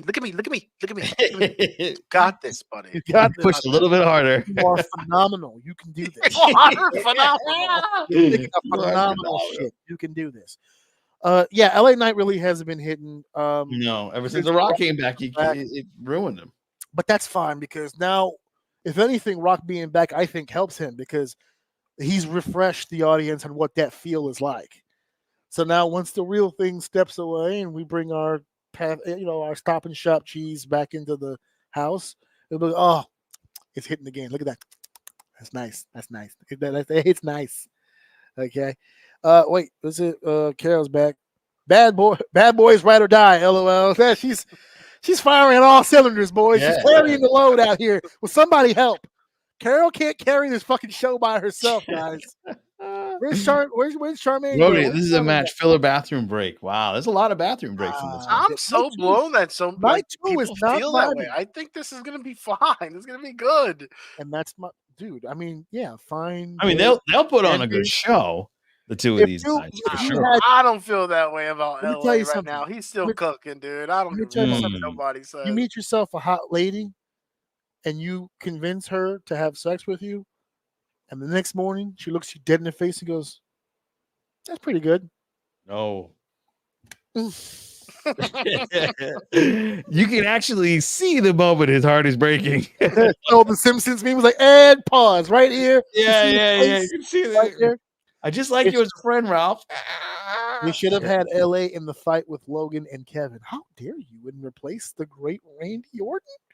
Oh, Oh wow. my God, Carol, he's taking a 1 and a 2. Shit, Yeah. hell yeah. He's letting That it all looks out. like somebody who's dumping from both sides. Absolutely. Yeah. He's sitting Absolutely. down for this one. Good call there, Carol. I believe Mhm. that that's true. This is the only bathroom break in the card in my eyes. Another one with the bathroom break. Oh no, it's he was the one who said it earlier. He's Double Yeah. down. Double down. He's Double doubling down. down on it. Yeah. LA Knight deserved the title match at Mania. Ooh. Oh. Oh, man. Listen, no. Stop. I agree. Okay. However, Once The Rock came back, it fucked him. However, the caliber of matches at that level that we have right now, it's one of those like top 5, and like he's number 6. It's not Right. that it's not that he shouldn't have one. It's just there's too many people. We have too Mhm. many. There's You- too many you cooks don't- in the kitchen, We baby. can't cut these guys to put you in. You're gonna have to take a different match this I time. think what around, really fucked unfortunately. LA Knight was Randy Orton coming back, because that was a spot that he probably Yeah, that's a probably good the spot point he too. took. Guess he was touching my no spot. Oh, No. Oh shoot, no. Carol's out here just fucking wrecking you guys. Step the fuck up. LA Knight is cool, but Rock and Punk and Cody are just too over. Yeah. Yep, I Yeah. concur. Yeah, that's the best Randy way. Orton got a title match at Mania, but not LA Knight. Nope, because LA Knight has been shadowed by the thing he. There's I'll give too Priest many this. giants right now. I'll Yeah. give Priest this. I'll give Priest this. Orton has looked good since he's come back, but can we to Priest's point, can we make an argument that maybe this is like the Derek Jeter All-Star votes toward the end there, where it was just like, is he really that good, or are these legacy votes that he's getting to be in the All-Star team? Yes and yes. Randy Orton's been around a long Yes time. and yes. I don't know. If you had a choice right now for Orton's entrance or LA Knight's entrance, which one you Randy pick? Orton. Okay, so let's stop pretending here. Let's move to I the hear voices in my head. Let's stop pretending here. Listen, man, There you go. you Nice. just Carol too just many giants. Just very eloquently just writes tight. Hi, Carol. Tight. Keep it tight, Carol. Keep it tight. Girl, do your thing. Girl. That's right. Girl. Do your thing. Since we're all shitting on the triple threat match, fuck it. We're talking United States Championship. We already kind of broke this one down just a second ago. Apparently, everyone's upset that Orton's in this match in the first place. You know what's funny? I was upset Kevin got in this match. No, I know he already beat Kevin. Well, not just that. I know that Kevin and him have been in the program, and they had their match, which wasn't really all that bad. I was interested to see what Logan Paul can do with a Randy Orton one-on-one. Yeah. I was curious. I was just like, I don't know. I really wanted to see how that goes. The crowd overhyped Randy Orton. His back is messed up. LA Knight need that title. I don't think he needs it. No, not yet. He's not Not there yet. Let's build him a little. In this point in time, right now, no one's taking this belt off of Logan Paul. Nope. Logan got that look at the comment. contract. Look at the comment. Retaining, yeah, Rolly knows his, I totally agree. Rolly knows his shit. Logan is retaining Bro, 100%. We say are on what you the same want page, about Rody. Logan, bro. He's made for this. It's and that he Rhode is Island drawing mindset, baby. Too much money for the company right now, dude. You know what Logan Paul feels like? Did anybody else see the John Gotti documentary on Netflix? Yeah, actually, I saw pieces of it. My Saw wife was pieces. watching it. Yeah. There's a point where, toward the end, where John Gotti got off on another case. You know, Teflon Don. This guy couldn't go to jail for nothing. And the neighborhood came out to his home to celebrate him that he got away with it, and he got off. And the reporters were talking to all the people, and they talked to this one dude, and they were just like, do you know him personally? Do you support this man? He goes, I love John. He's a great man. And the guy goes, well, what about all those murders? He goes, what murders? Yeah, I remember that. That's the same thing I feel about Logan Paul. I love Logan Paul. But what about all those scams? What scams? I don't care about the You scams. just drink your prime juice and keep moving, okay? Scam me. You didn't take my fucking money. Except Nope. for when I bought them tickets to see him wrestle. That's it. That's the only time that shit happened. Yep, Carol's back. Go, George, the animal steel. Hell yeah. Hey, just for that, I really hope someone does buy the turnbuckle while we're out there. There we go. For that. Logan only going to retain because SummerSlam's in his hometown, but he might lose his title at SummerSlam.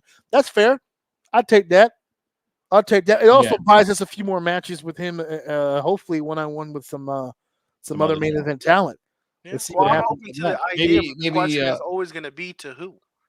Logan Paul Out of nowhere meme. versus the out of nowhere meme, and then Out of nowhere. and then Kev.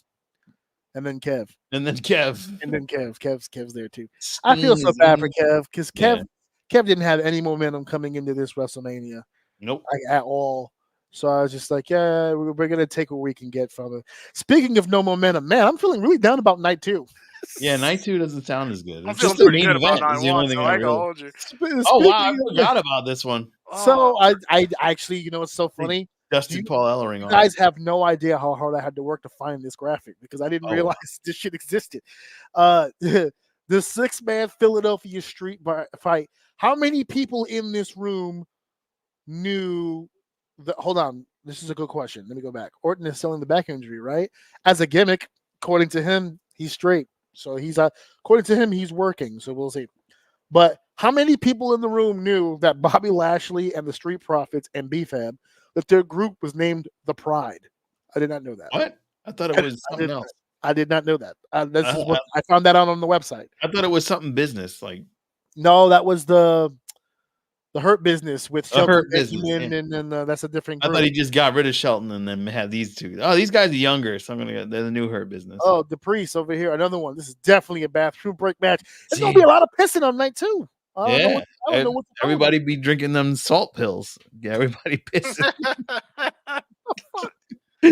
Oh my god! The placebo or the salt pill. We've got Karrion Kross in the AOP against Bobby Lashley and the Street Profits. I gotta tell you, and maybe it's me, maybe I'm just a pessimist. I don't know, but every time Triple H brings back these NXT people, and yes, I'm looking at you, AOP.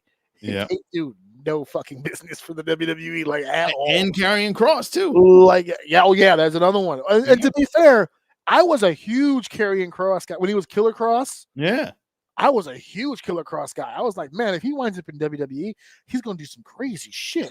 Nope. Nah. And then they were like, you know what'll help? Paul Ellering, and it was like, what? Paul Ellering has been relevant. I almost snapped just now. Let me woosah for just a second. Woosah. What the fuck does he do? Yeah. What does he do? He comes out in the beginning. He doesn't even walk all the way to the ring. He's just like, go get him, guys. I'm having a hard time having to explain to people who the fuck he is. Because people are like, and he's old now too, right? Holy shit, yes. And he's got like one eye. Did you hear the story about the one eye? With the he did the Iditarod with the dogs like years ago. You know, in the snow with the dogs, and they pulled the thing, and his fucking eyeball froze. He lost his fucking eye. Wow. So he's a one-eye old man. Doesn't even. I listen. I'm not trying to be disrespectful to Paul Ellering. He was the manager of Legion of Doom. He's goated in my. He's a goat in my. He's in the goat. Except when they brought up that fucking doll. This could be good for the Legion of Doom. No, motherfucker. No. Stop it. Jesus fucking Christ. Win from Fightstein fight to Fight Owen fight to be there, Kev, be there. Sorry, I'm back. Go Carol. Yeah, go Carol. Go Carol. All about Carol right now.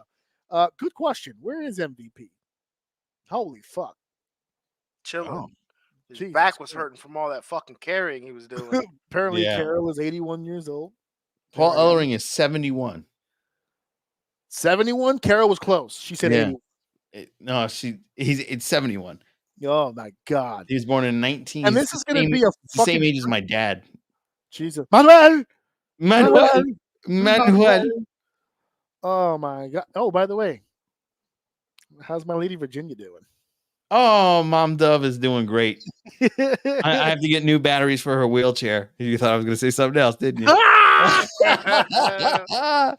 You gotta get a bisexual Damian Priest meme going so I can include that shit somewhere. Yeah, I'll make one. MVP is bald now. Is he really? Did he cut his hair off? No. It's like Samsonite. Samson? Yeah, Samson. Is Samsonite like a product or something like that? No, Samsonite is the suitcase, but Samson. Suitcase, there it is. Either way, neither one of them has hair. Mm-hmm. There goes that. Anybody got anything positive to say about this? So thrown together, and I'm like, next one. This is let's really just a keep piss going. break.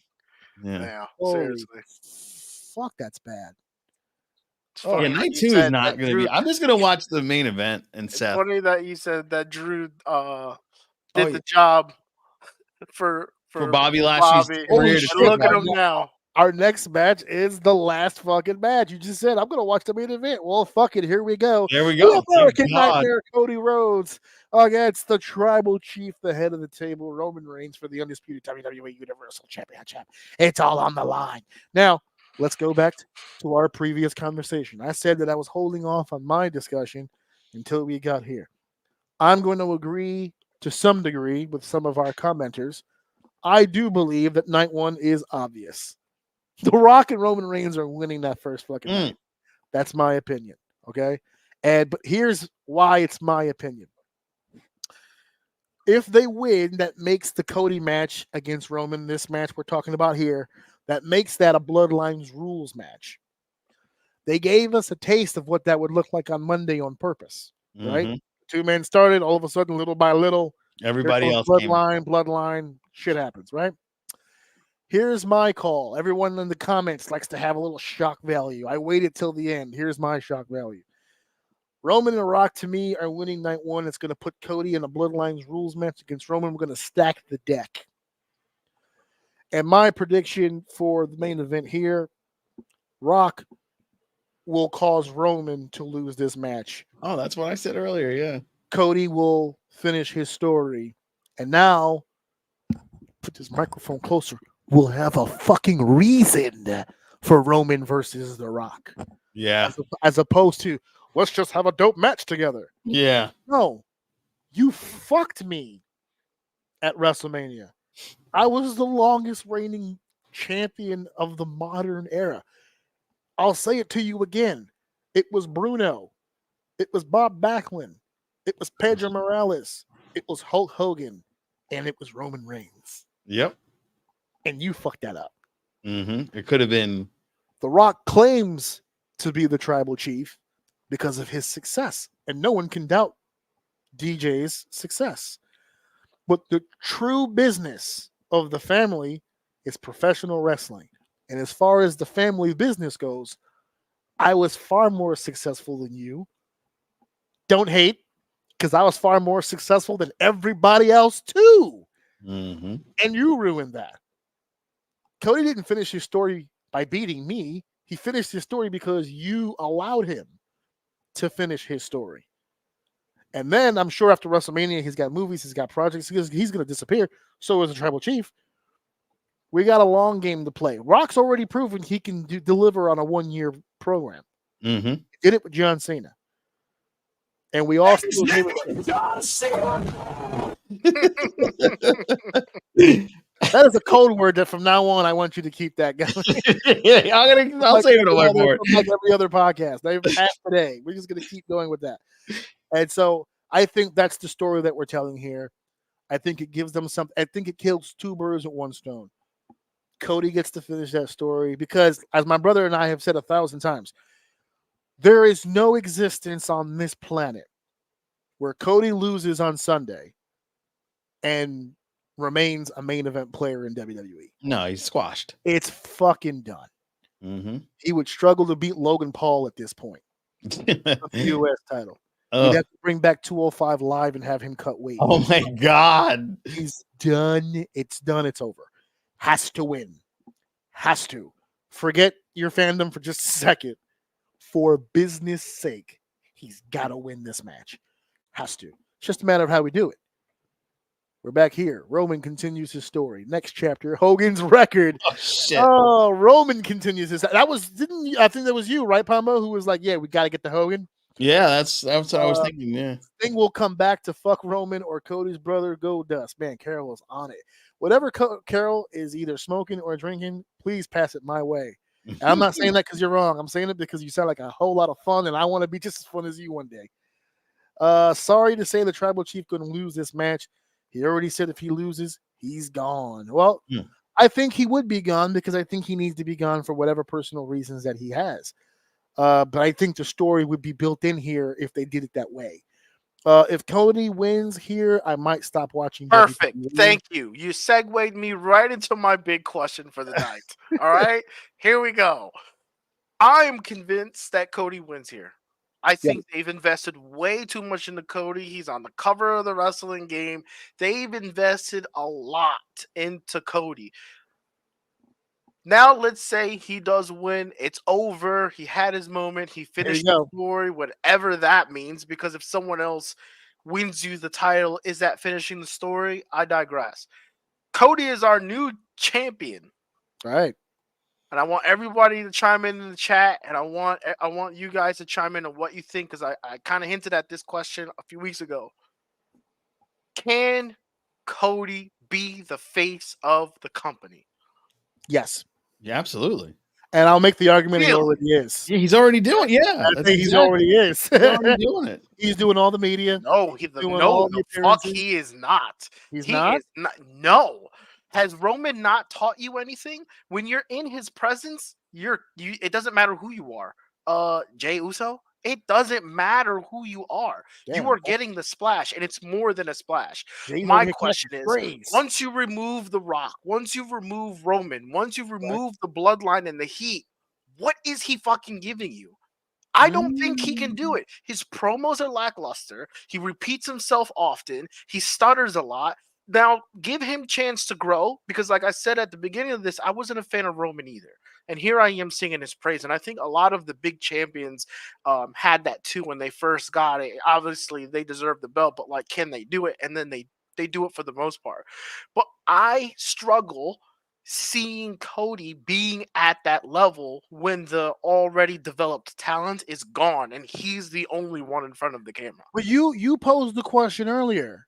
So now that you're saying this, I'll repeat the question to you. If not Cody, who? Mm-hmm. I've been the one saying from Jump Street, nobody. And unironically, Nobody. hold on. He All right, retired. tag me in. I'm coming in to save the WWE. Unironically, back when we were doing the pod before, we were having this conversation about who will he drop the belt to, and we were both like, and you go, well, I know one person, but I don't know how I feel about it, and you said Cody, and he's been the only one that has come this close that was believable because of all the story built up behind it. That to me is the problem. The story is so good that once everyone a part of this story is gone, Cody goes nowhere to me. No, I think he's going to have great opportunities to feud with a lot of other people. I kind of half agree with what Dave is saying because right now Cody is swimming with a lot of big fishes. Yeah. Right. So even if he's not doing the heavy lifting, at the very least we can say he's carrying his weight. Right. Mm-hmm. He's not sandbagging this whole fucking thing down. If anything, if you're going to look at the four, the one who doesn't fit is Seth. Right. So we'll admit to that. Right. I'll give you that. But I think what Dave's point really is that once there's no Rock, because we're all singing Rock's praises as well. Oh, this has been a great Rock to watch. And but he's doing that with Cody, right? Right. When there's no Rock, when there's no Roman, and it's just Cody alone. No Paul Heyman atop the mountain. No, right. No one. Who are the contenders? What are the stories that we're talking about telling? He obviously can't be a short-term champion. He doesn't have to reign for a year, but he can't reign for a month, right? No, he's got to be beating Roman Reigns. Yeah. No, he has to go to the next WrestleMania. He's got to roll through. Yeah, he's got to roll. He's got to roll through to the next WrestleMania. But the question now becomes, I think the way that Dave rolled it out was actually kind of perfect. It's like, well, then who? The reason why I feel so confident, and before I forget it, this is great too. I think Brandon wrote this. Rock about to catch a pedigree on night 2. That's unless it's coming from Seth or Cody, it's not coming from who you think it is because of his heart. Yeah, He has a pain in his chest and it can't breathe. He can't do it. Your boy here, fuck Cody.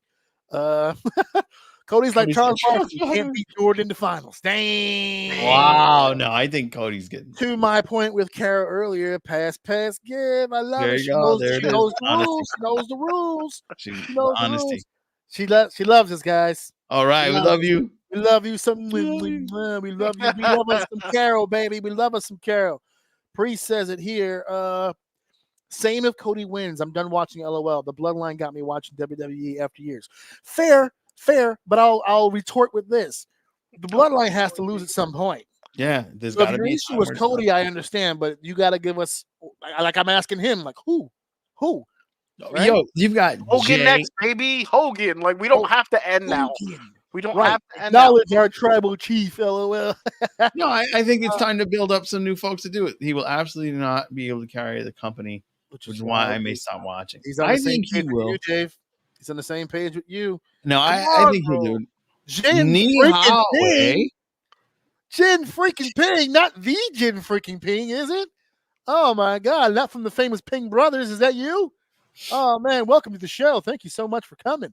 Bloodline rules match. That's right, Tommy Tonga. I forgot about that guy. I actually wouldn't be surprised if he's a surprise for the Mania, the Raw after Mania. Yeah. But I don't think he gets involved in the main event. That's a lot happening all at once. I like the feud and I get the excitement, but I don't find Cody particularly likable. Once he wins, the chase is over. And does he keep his popularity? Cena used to be over. Oh, he said it. And his name is John Cena. That's the code. Oh my god! I feel like this is PB. This is like PB Herman's Funhouse. He said the magic word. Okay, so I'm getting the overall vibe that I don't think that it's an issue with Cody winning so much as Then what? where do you go after? Okay, It's like all the right to life women, the crazy on the far right. They finally overturned Roe versus Wade. Now what? well, Now the rest of the country's pissed off, and they don't want to hear that shit. if Cody- Cody Exactly, wins the story, then what? Same exactly. blame promos without the my god. It looks like Joe, we're being outnumbered here. Hold on a second. Yeah, Oh, I'm I'm telling surprised. dude, you can see it in the promo. Dave that's is the happening voice of the right now. voices. He's When speaking for the Cody- people. When Cody is in the ring by himself, I don't dislike it. But as I'm watching it, I'm going, is this what I'm gonna have to watch for the next year? I'm giving him grace to grow. I'm not saying no. I just don't see it. Maybe Not- they can build up something with Judgment Day. You got Finn Balor, you got Damian Priest, you got a lot of people that are What are roaring. the Come odds? on. Let me ask this question. Not just to you, Dave, but apparently you have a lot of supporters in the comics now that are supporting your case. So allow me an opportunity to ask this question aloud. What? Because you're all basing the what after question on what you're seeing currently. Mhm. What if? And I'm just playing devil's advocate. What if the Cody you're seeing is because of the competition he's against? If you take The Rock out, if you take Roman out, and now it's just him atop the mountain with a fresh set of contenders, what if that leads us to see a different Cody? What You if mean we see an evolution? What if we see maybe the reason why you're not impressed by these promos is because he's going against promo guys, and think he that's is fair. nervous, and he is nervous because he feels that change coming. I'm going to be in charge of all this. Damn it, am I ready? He's got the thoughts in his head. Once he's climbed Everest and the achievement has been made, and those two mountains are out of the way, and it's clear sailing. What if? And you said it yourself a second ago. When you first saw Roman, you didn't get it. Mm-mm. He had to change, Mhm. make some tweaks. Now you get it. I will say this to you, all of you in the comments that are jumping all over Cody. At least give him the chance to see if he can tweak. Absolutely. If he Absolutely. can't tweak, kill him. He's like, yeah, go for it. I'm all for it. I'm just saying, don't just sit here and go, I'm going to stop watching wrestling simply because he won. Stop watching wrestling because he won and he shit the bed. Mm. That would be a good reason for me. Imagine MJF come. No. Don't get yourself too hype about that kind of stuff. Don't get me wrong, it still sold merch and made money, but it was mixed reactions instead of full support. There you go. It would be awesome. Another MJF comment. No, we're not doing that. Although, can I go back for a second? Actually, what he just said there with oh no, can I not go back up? I can. Okay, here we go. Just said I didn't catch this part. It would be awesome if MJF shows up at Raw after Mania and feuds with Cody. I don't believe MJF is coming to WWE. If he was, that would be dope. That would be an easily explained situation to bring MJF into the fold would be the history with Cody. And I know people are going to say, well, that's an AEW thing. Fuck We don't that. care about WWE. Fuck that. No, we passed that. We don't. And I don't give a fuck what you think about MJF. He ain't big enough for that. Nah. Look at this Good. flex by Brandon. No one can get me to stop watching because I'm already not watching. It's only online clips when I'm doom scrolling, baby. Hell yeah, he's committed. Oh my God. Tama Tonga and Cody have history with Bullet Club. Oh, A lot of you in the comments are new to my show, so I'll say it to you guys here so we're on the same page. Fuck Bullet Club. I don't give a shit about Bullet Club. We don't want a crybaby champion. Fair point. Fair point. I don't think Cody needs to grow. I just think he's better as a heel. I don't think there are many good baby faces in general. Another fair point. That against that. All caps. Cody failed at AEW. WWE hyped him up so much, and with the bloodline, gave Cody his big push. I'm not going to disagree that he failed at AEW, but at the same time, and this is probably not even going to be a good defense for Cody, but Cody had his own thing going. A lot of the stuff that You Cody said the did, word. It's agenda. He had his own agenda. he had his Yeah. own agenda. He knew what he wanted to do, and he was in Every charge one of of his those own, people. he was in charge of his own shit. When I tell you this, I mean this from the bottom of my heart because I know people that work at AEW. From the moment AEW started, it was all audition tape for WWE. The point of AEW for him was to get back to WWE because all he needed to do was prove to them he could do it at a high level. But he didn't. But This that's is the why thing. I'm so confused because when we But this originally is- talking about but Cody this and is the thing. AEW, we hated him. Okay, but this is the thing. You say he didn't. He Vince didn't. McMahon got on a plane and went to this man's house And he gave said, him "Bring out the Brock Lesnar." and said, "I'll give you everything." And I Yeah. promise you that if Vince was still where he was then, this match would not be happening. Because even we said know about it's a that. Vince ultimate brain manipulation to just crush him again on live TV. I have a for feeling doing if what he Vince would did. have still been in charge, Cody would have won last year. So I agree with you. We wouldn't be in this match because I don't think Cody would have lost last year. I think that was a Triple H call because I think Triple H understood how pissed everybody would be, which everybody was, which is what's so crazy about this particular matchup. Last year, I said Cody shouldn't win because the emphasis was on Roman, not on Cody. I said it last year. I said if Cody wins, they won't be happy that he won. They'll just be happy Roman lost because that's how much that belt was in jeopardy at the time. He had just come off the Pac injury, which he spent most of the year on the injured list. Showed up out of nowhere, won the Royal Rumble, went right into a title match with Roman. He's not over with the audience like that. They're going to boo the shit out of him. That scenario that everyone keeps coming up with about him not being able to succeed after the championship match is exactly what I thought was going to happen last year. 1 year goes by. He busts his ass. He's got the Lesnar feud. He's done some things. He gets back into the Royal Rumble. I don't care what CM Punk says because CM Punk says that it wasn't an audible. I don't care what anybody says. There's no way you're telling me he was supposed to win that. Even based on the way that it was executed, it didn't seem that way. But he did. And he's in the match again. And I thought in my head, hey, he was up for a full year. He's been busting his ass. Good for him. Let's see him get a title win. And now I do this podcast and everybody's like, no, fuck him. All right, well, then then we got nothing. Because he's the guy we've been building. And everybody's like, well, it shouldn't be him. Then what? He's going to retire the fucking champion? What is the deal?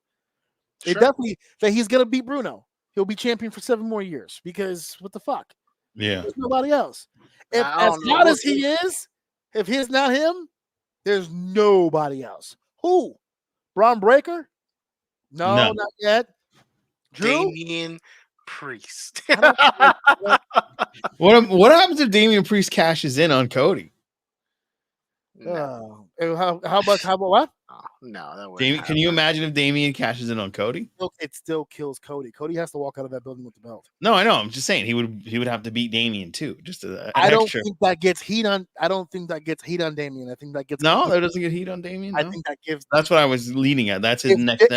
If Cody defeats Roman Reigns at WrestleMania and the pyro goes off and the confetti hits the ground, and Damian comes out and beats Cody for the title, the person who walks out of Philadelphia with heat is Triple H.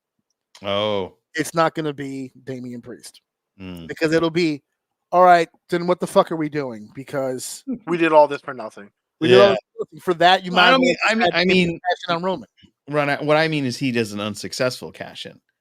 And then just builds up a heat. Oh, I was going under the assumption that you're talking about a title. No. I don't mean a successful cash. I'm saying he loses. How's this for a pitch? Carol Kevin Sullivan beat up Roman Reigns and Miss Little come back with it. Wow, that is some. As great as the booking as it sounds on paper, there's a large amount of reresurrection taking place. Yeah, that's what I was thinking. I only have enough mana for one Reigns. Yeah, I know. I don't have. There's not enough necromancers, I think, in the game today to pull that off in time for Saturday or Sunday. I don't know. Yeah, that's a tough one. But no, I'm saying, listen, you can ask my co-host. I used to be one of the biggest Cody Rhodes stands until he took away the greatest main event. Greatest main event in Mania history. Jesus. And Priest even says, that's "I still a can see that, question. I Damian would versus love to know the documentary story that if this was planned or did someone fumble and it just worked out. which is the conversation. I can't wait until the shoot, like 10 years from now, when the shoot interviews hit the net, where it's just like, yeah, no, none of that stuff was supposed to happen. I can't Cody fucking fucked all that wait. up. I cannot fucking wait. Priest says it. I can see that Damian versus Roman right there. Boom. Mm. And I'll say that's the last one. I like Cody. I want him to win. I'm rooting for him. Just waiting for the fans to turn on him, just like they turn on everyone else. What was it? The word fickle. Yes. Fickle. You're fickle fans. Yes. Don't give me a 5-minute entrance and I'll be all right. Folks, this was a lovely night. I got more interaction tonight than I have in on a lot Yeah, of it was those great. previous podcast lives that we did. I appreciate all you guys for coming out. Carol, you're the best. Rhodey, we got to link up. Priest, thanks for coming out. Brandon pretty much should have just hit the fucking link and come in. Yeah, exactly. He should have. If he's just gonna talk shit all night. You know Louis, what? If we know Brandon, Jesse, he's probably there having more fun knowing that he could have, but he didn't. And he's sitting there holding his phone, Heel laughing Lewis. the entire Heel time, Brandon. Yeah. drinking his wine. First of all, comment of the night for me, Jen freaking Ping. I can't believe it. From the famous Ping family, ladies and gentlemen. We're hitting all the waves here. Joe, Yeah. you'll be watching the program from home? I will. My cousin and my uncles are coming over. Hopefully not sober. Oh no, I'll be sober. I don't drink anymore. I've turned CM Punk. No, except I have no tattoos. Fucking vagina. All right, fine. Yeah, I'm turning over a new leaf because I like my liver, and all the years of me heavily drinking had caught up to me. So I am turning a new leaf because I'd like to extend my life a little bit longer than other family members. Jesse wants to remind me. Remember, it's Philly. It's a hill city. May Mm. I also remind you, Jesse, that I can promise you only maybe 40-45% of the people in that building are from Philly. Yep. This is going to be a different type of audience. This ain't a Phillies home game. We're not watching an Eagles game. This is worldwide, baby. This building is going to be filled with people from all over the fucking place. Mostly Saudi Arabia. Thank you guys for chiming in and in the comments in the show. I did walk past that because he's a racist. And, It's just they can afford it. It's crazy. Take it. I just You know how much they charge? I mean, you guys know you bought them. We did Carol says, "Love you guys. You're the best." We love you, Carol. Man, you guys. Yeah, you're awesome, Carol. You guys are great. One parting note before I go, and it goes back to your WrestleMania 10 comment. I said this on the show. Dave remembers I said this on the show, I think last week. I'll repeat it a little bit here. I grew up with this shit. I've been blessed to be a part of the business for a long time. But I grew up with this. This is a huge thing for me. I've been watching WrestleManias for as long as there's been WrestleManias. And WrestleMania 10 was at the Garden. You went to that one. I went to that one. My mother, very strongly wanted us to go to WrestleMania 10 at the Garden. Financially and scheduling wise, we couldn't make it. And I remember this was 1994. I remember her coming to me and saying, one day we're gonna go to WrestleMania. It's gonna be a great time. We're gonna have a great time. And that was WrestleMania 10. And our family has always stayed tight knit, and the wrestling's always been there. And my mother is not doing so well with her health, and it's been a tough time. But this Saturday, 30 years after she told us one day we're gonna go, we're going. Amazing. It's my brother, it's my two sisters, it's my wife, it's my son, it's my mother. We're all going to be in this building.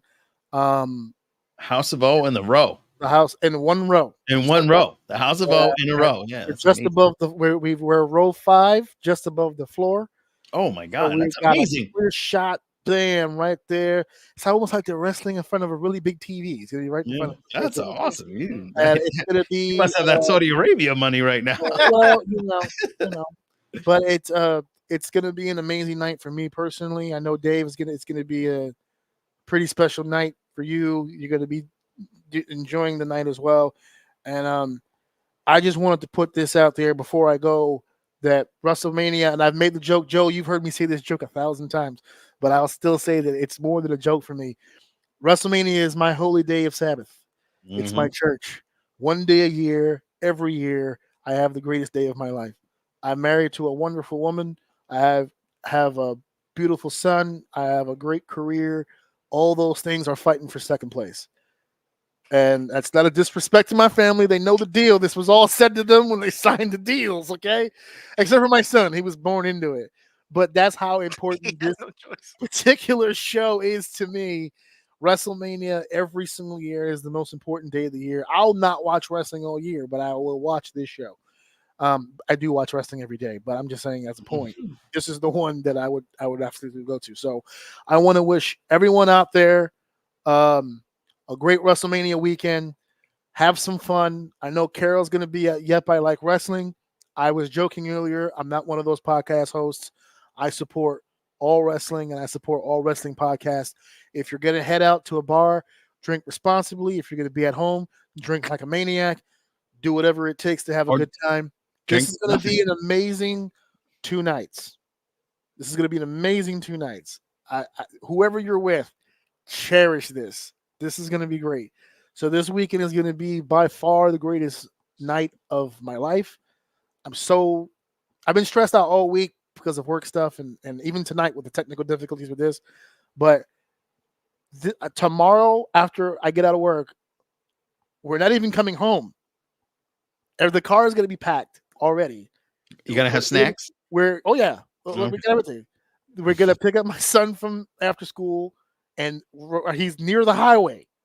We're heading to the highway. We're driving to this motherfucker's house. And we're going to party. And we're going to watch some wrestling. And we're going to go crazy. And then the next day, greatest fucking day ever. And I can't really possibly fucking wait. So thank you for listening. Thank you for sharing. Thank you for enjoying. Thank you guys for being a part of this podcast. We'll see you very soon. Good night, everybody. His name is John Cena. And I'll leave you with this. Oh, wait. Put the volume up. Mic drop. Wait a minute. This is too much. Cooking it like a pro. Wrap it up, everybody. Show's over.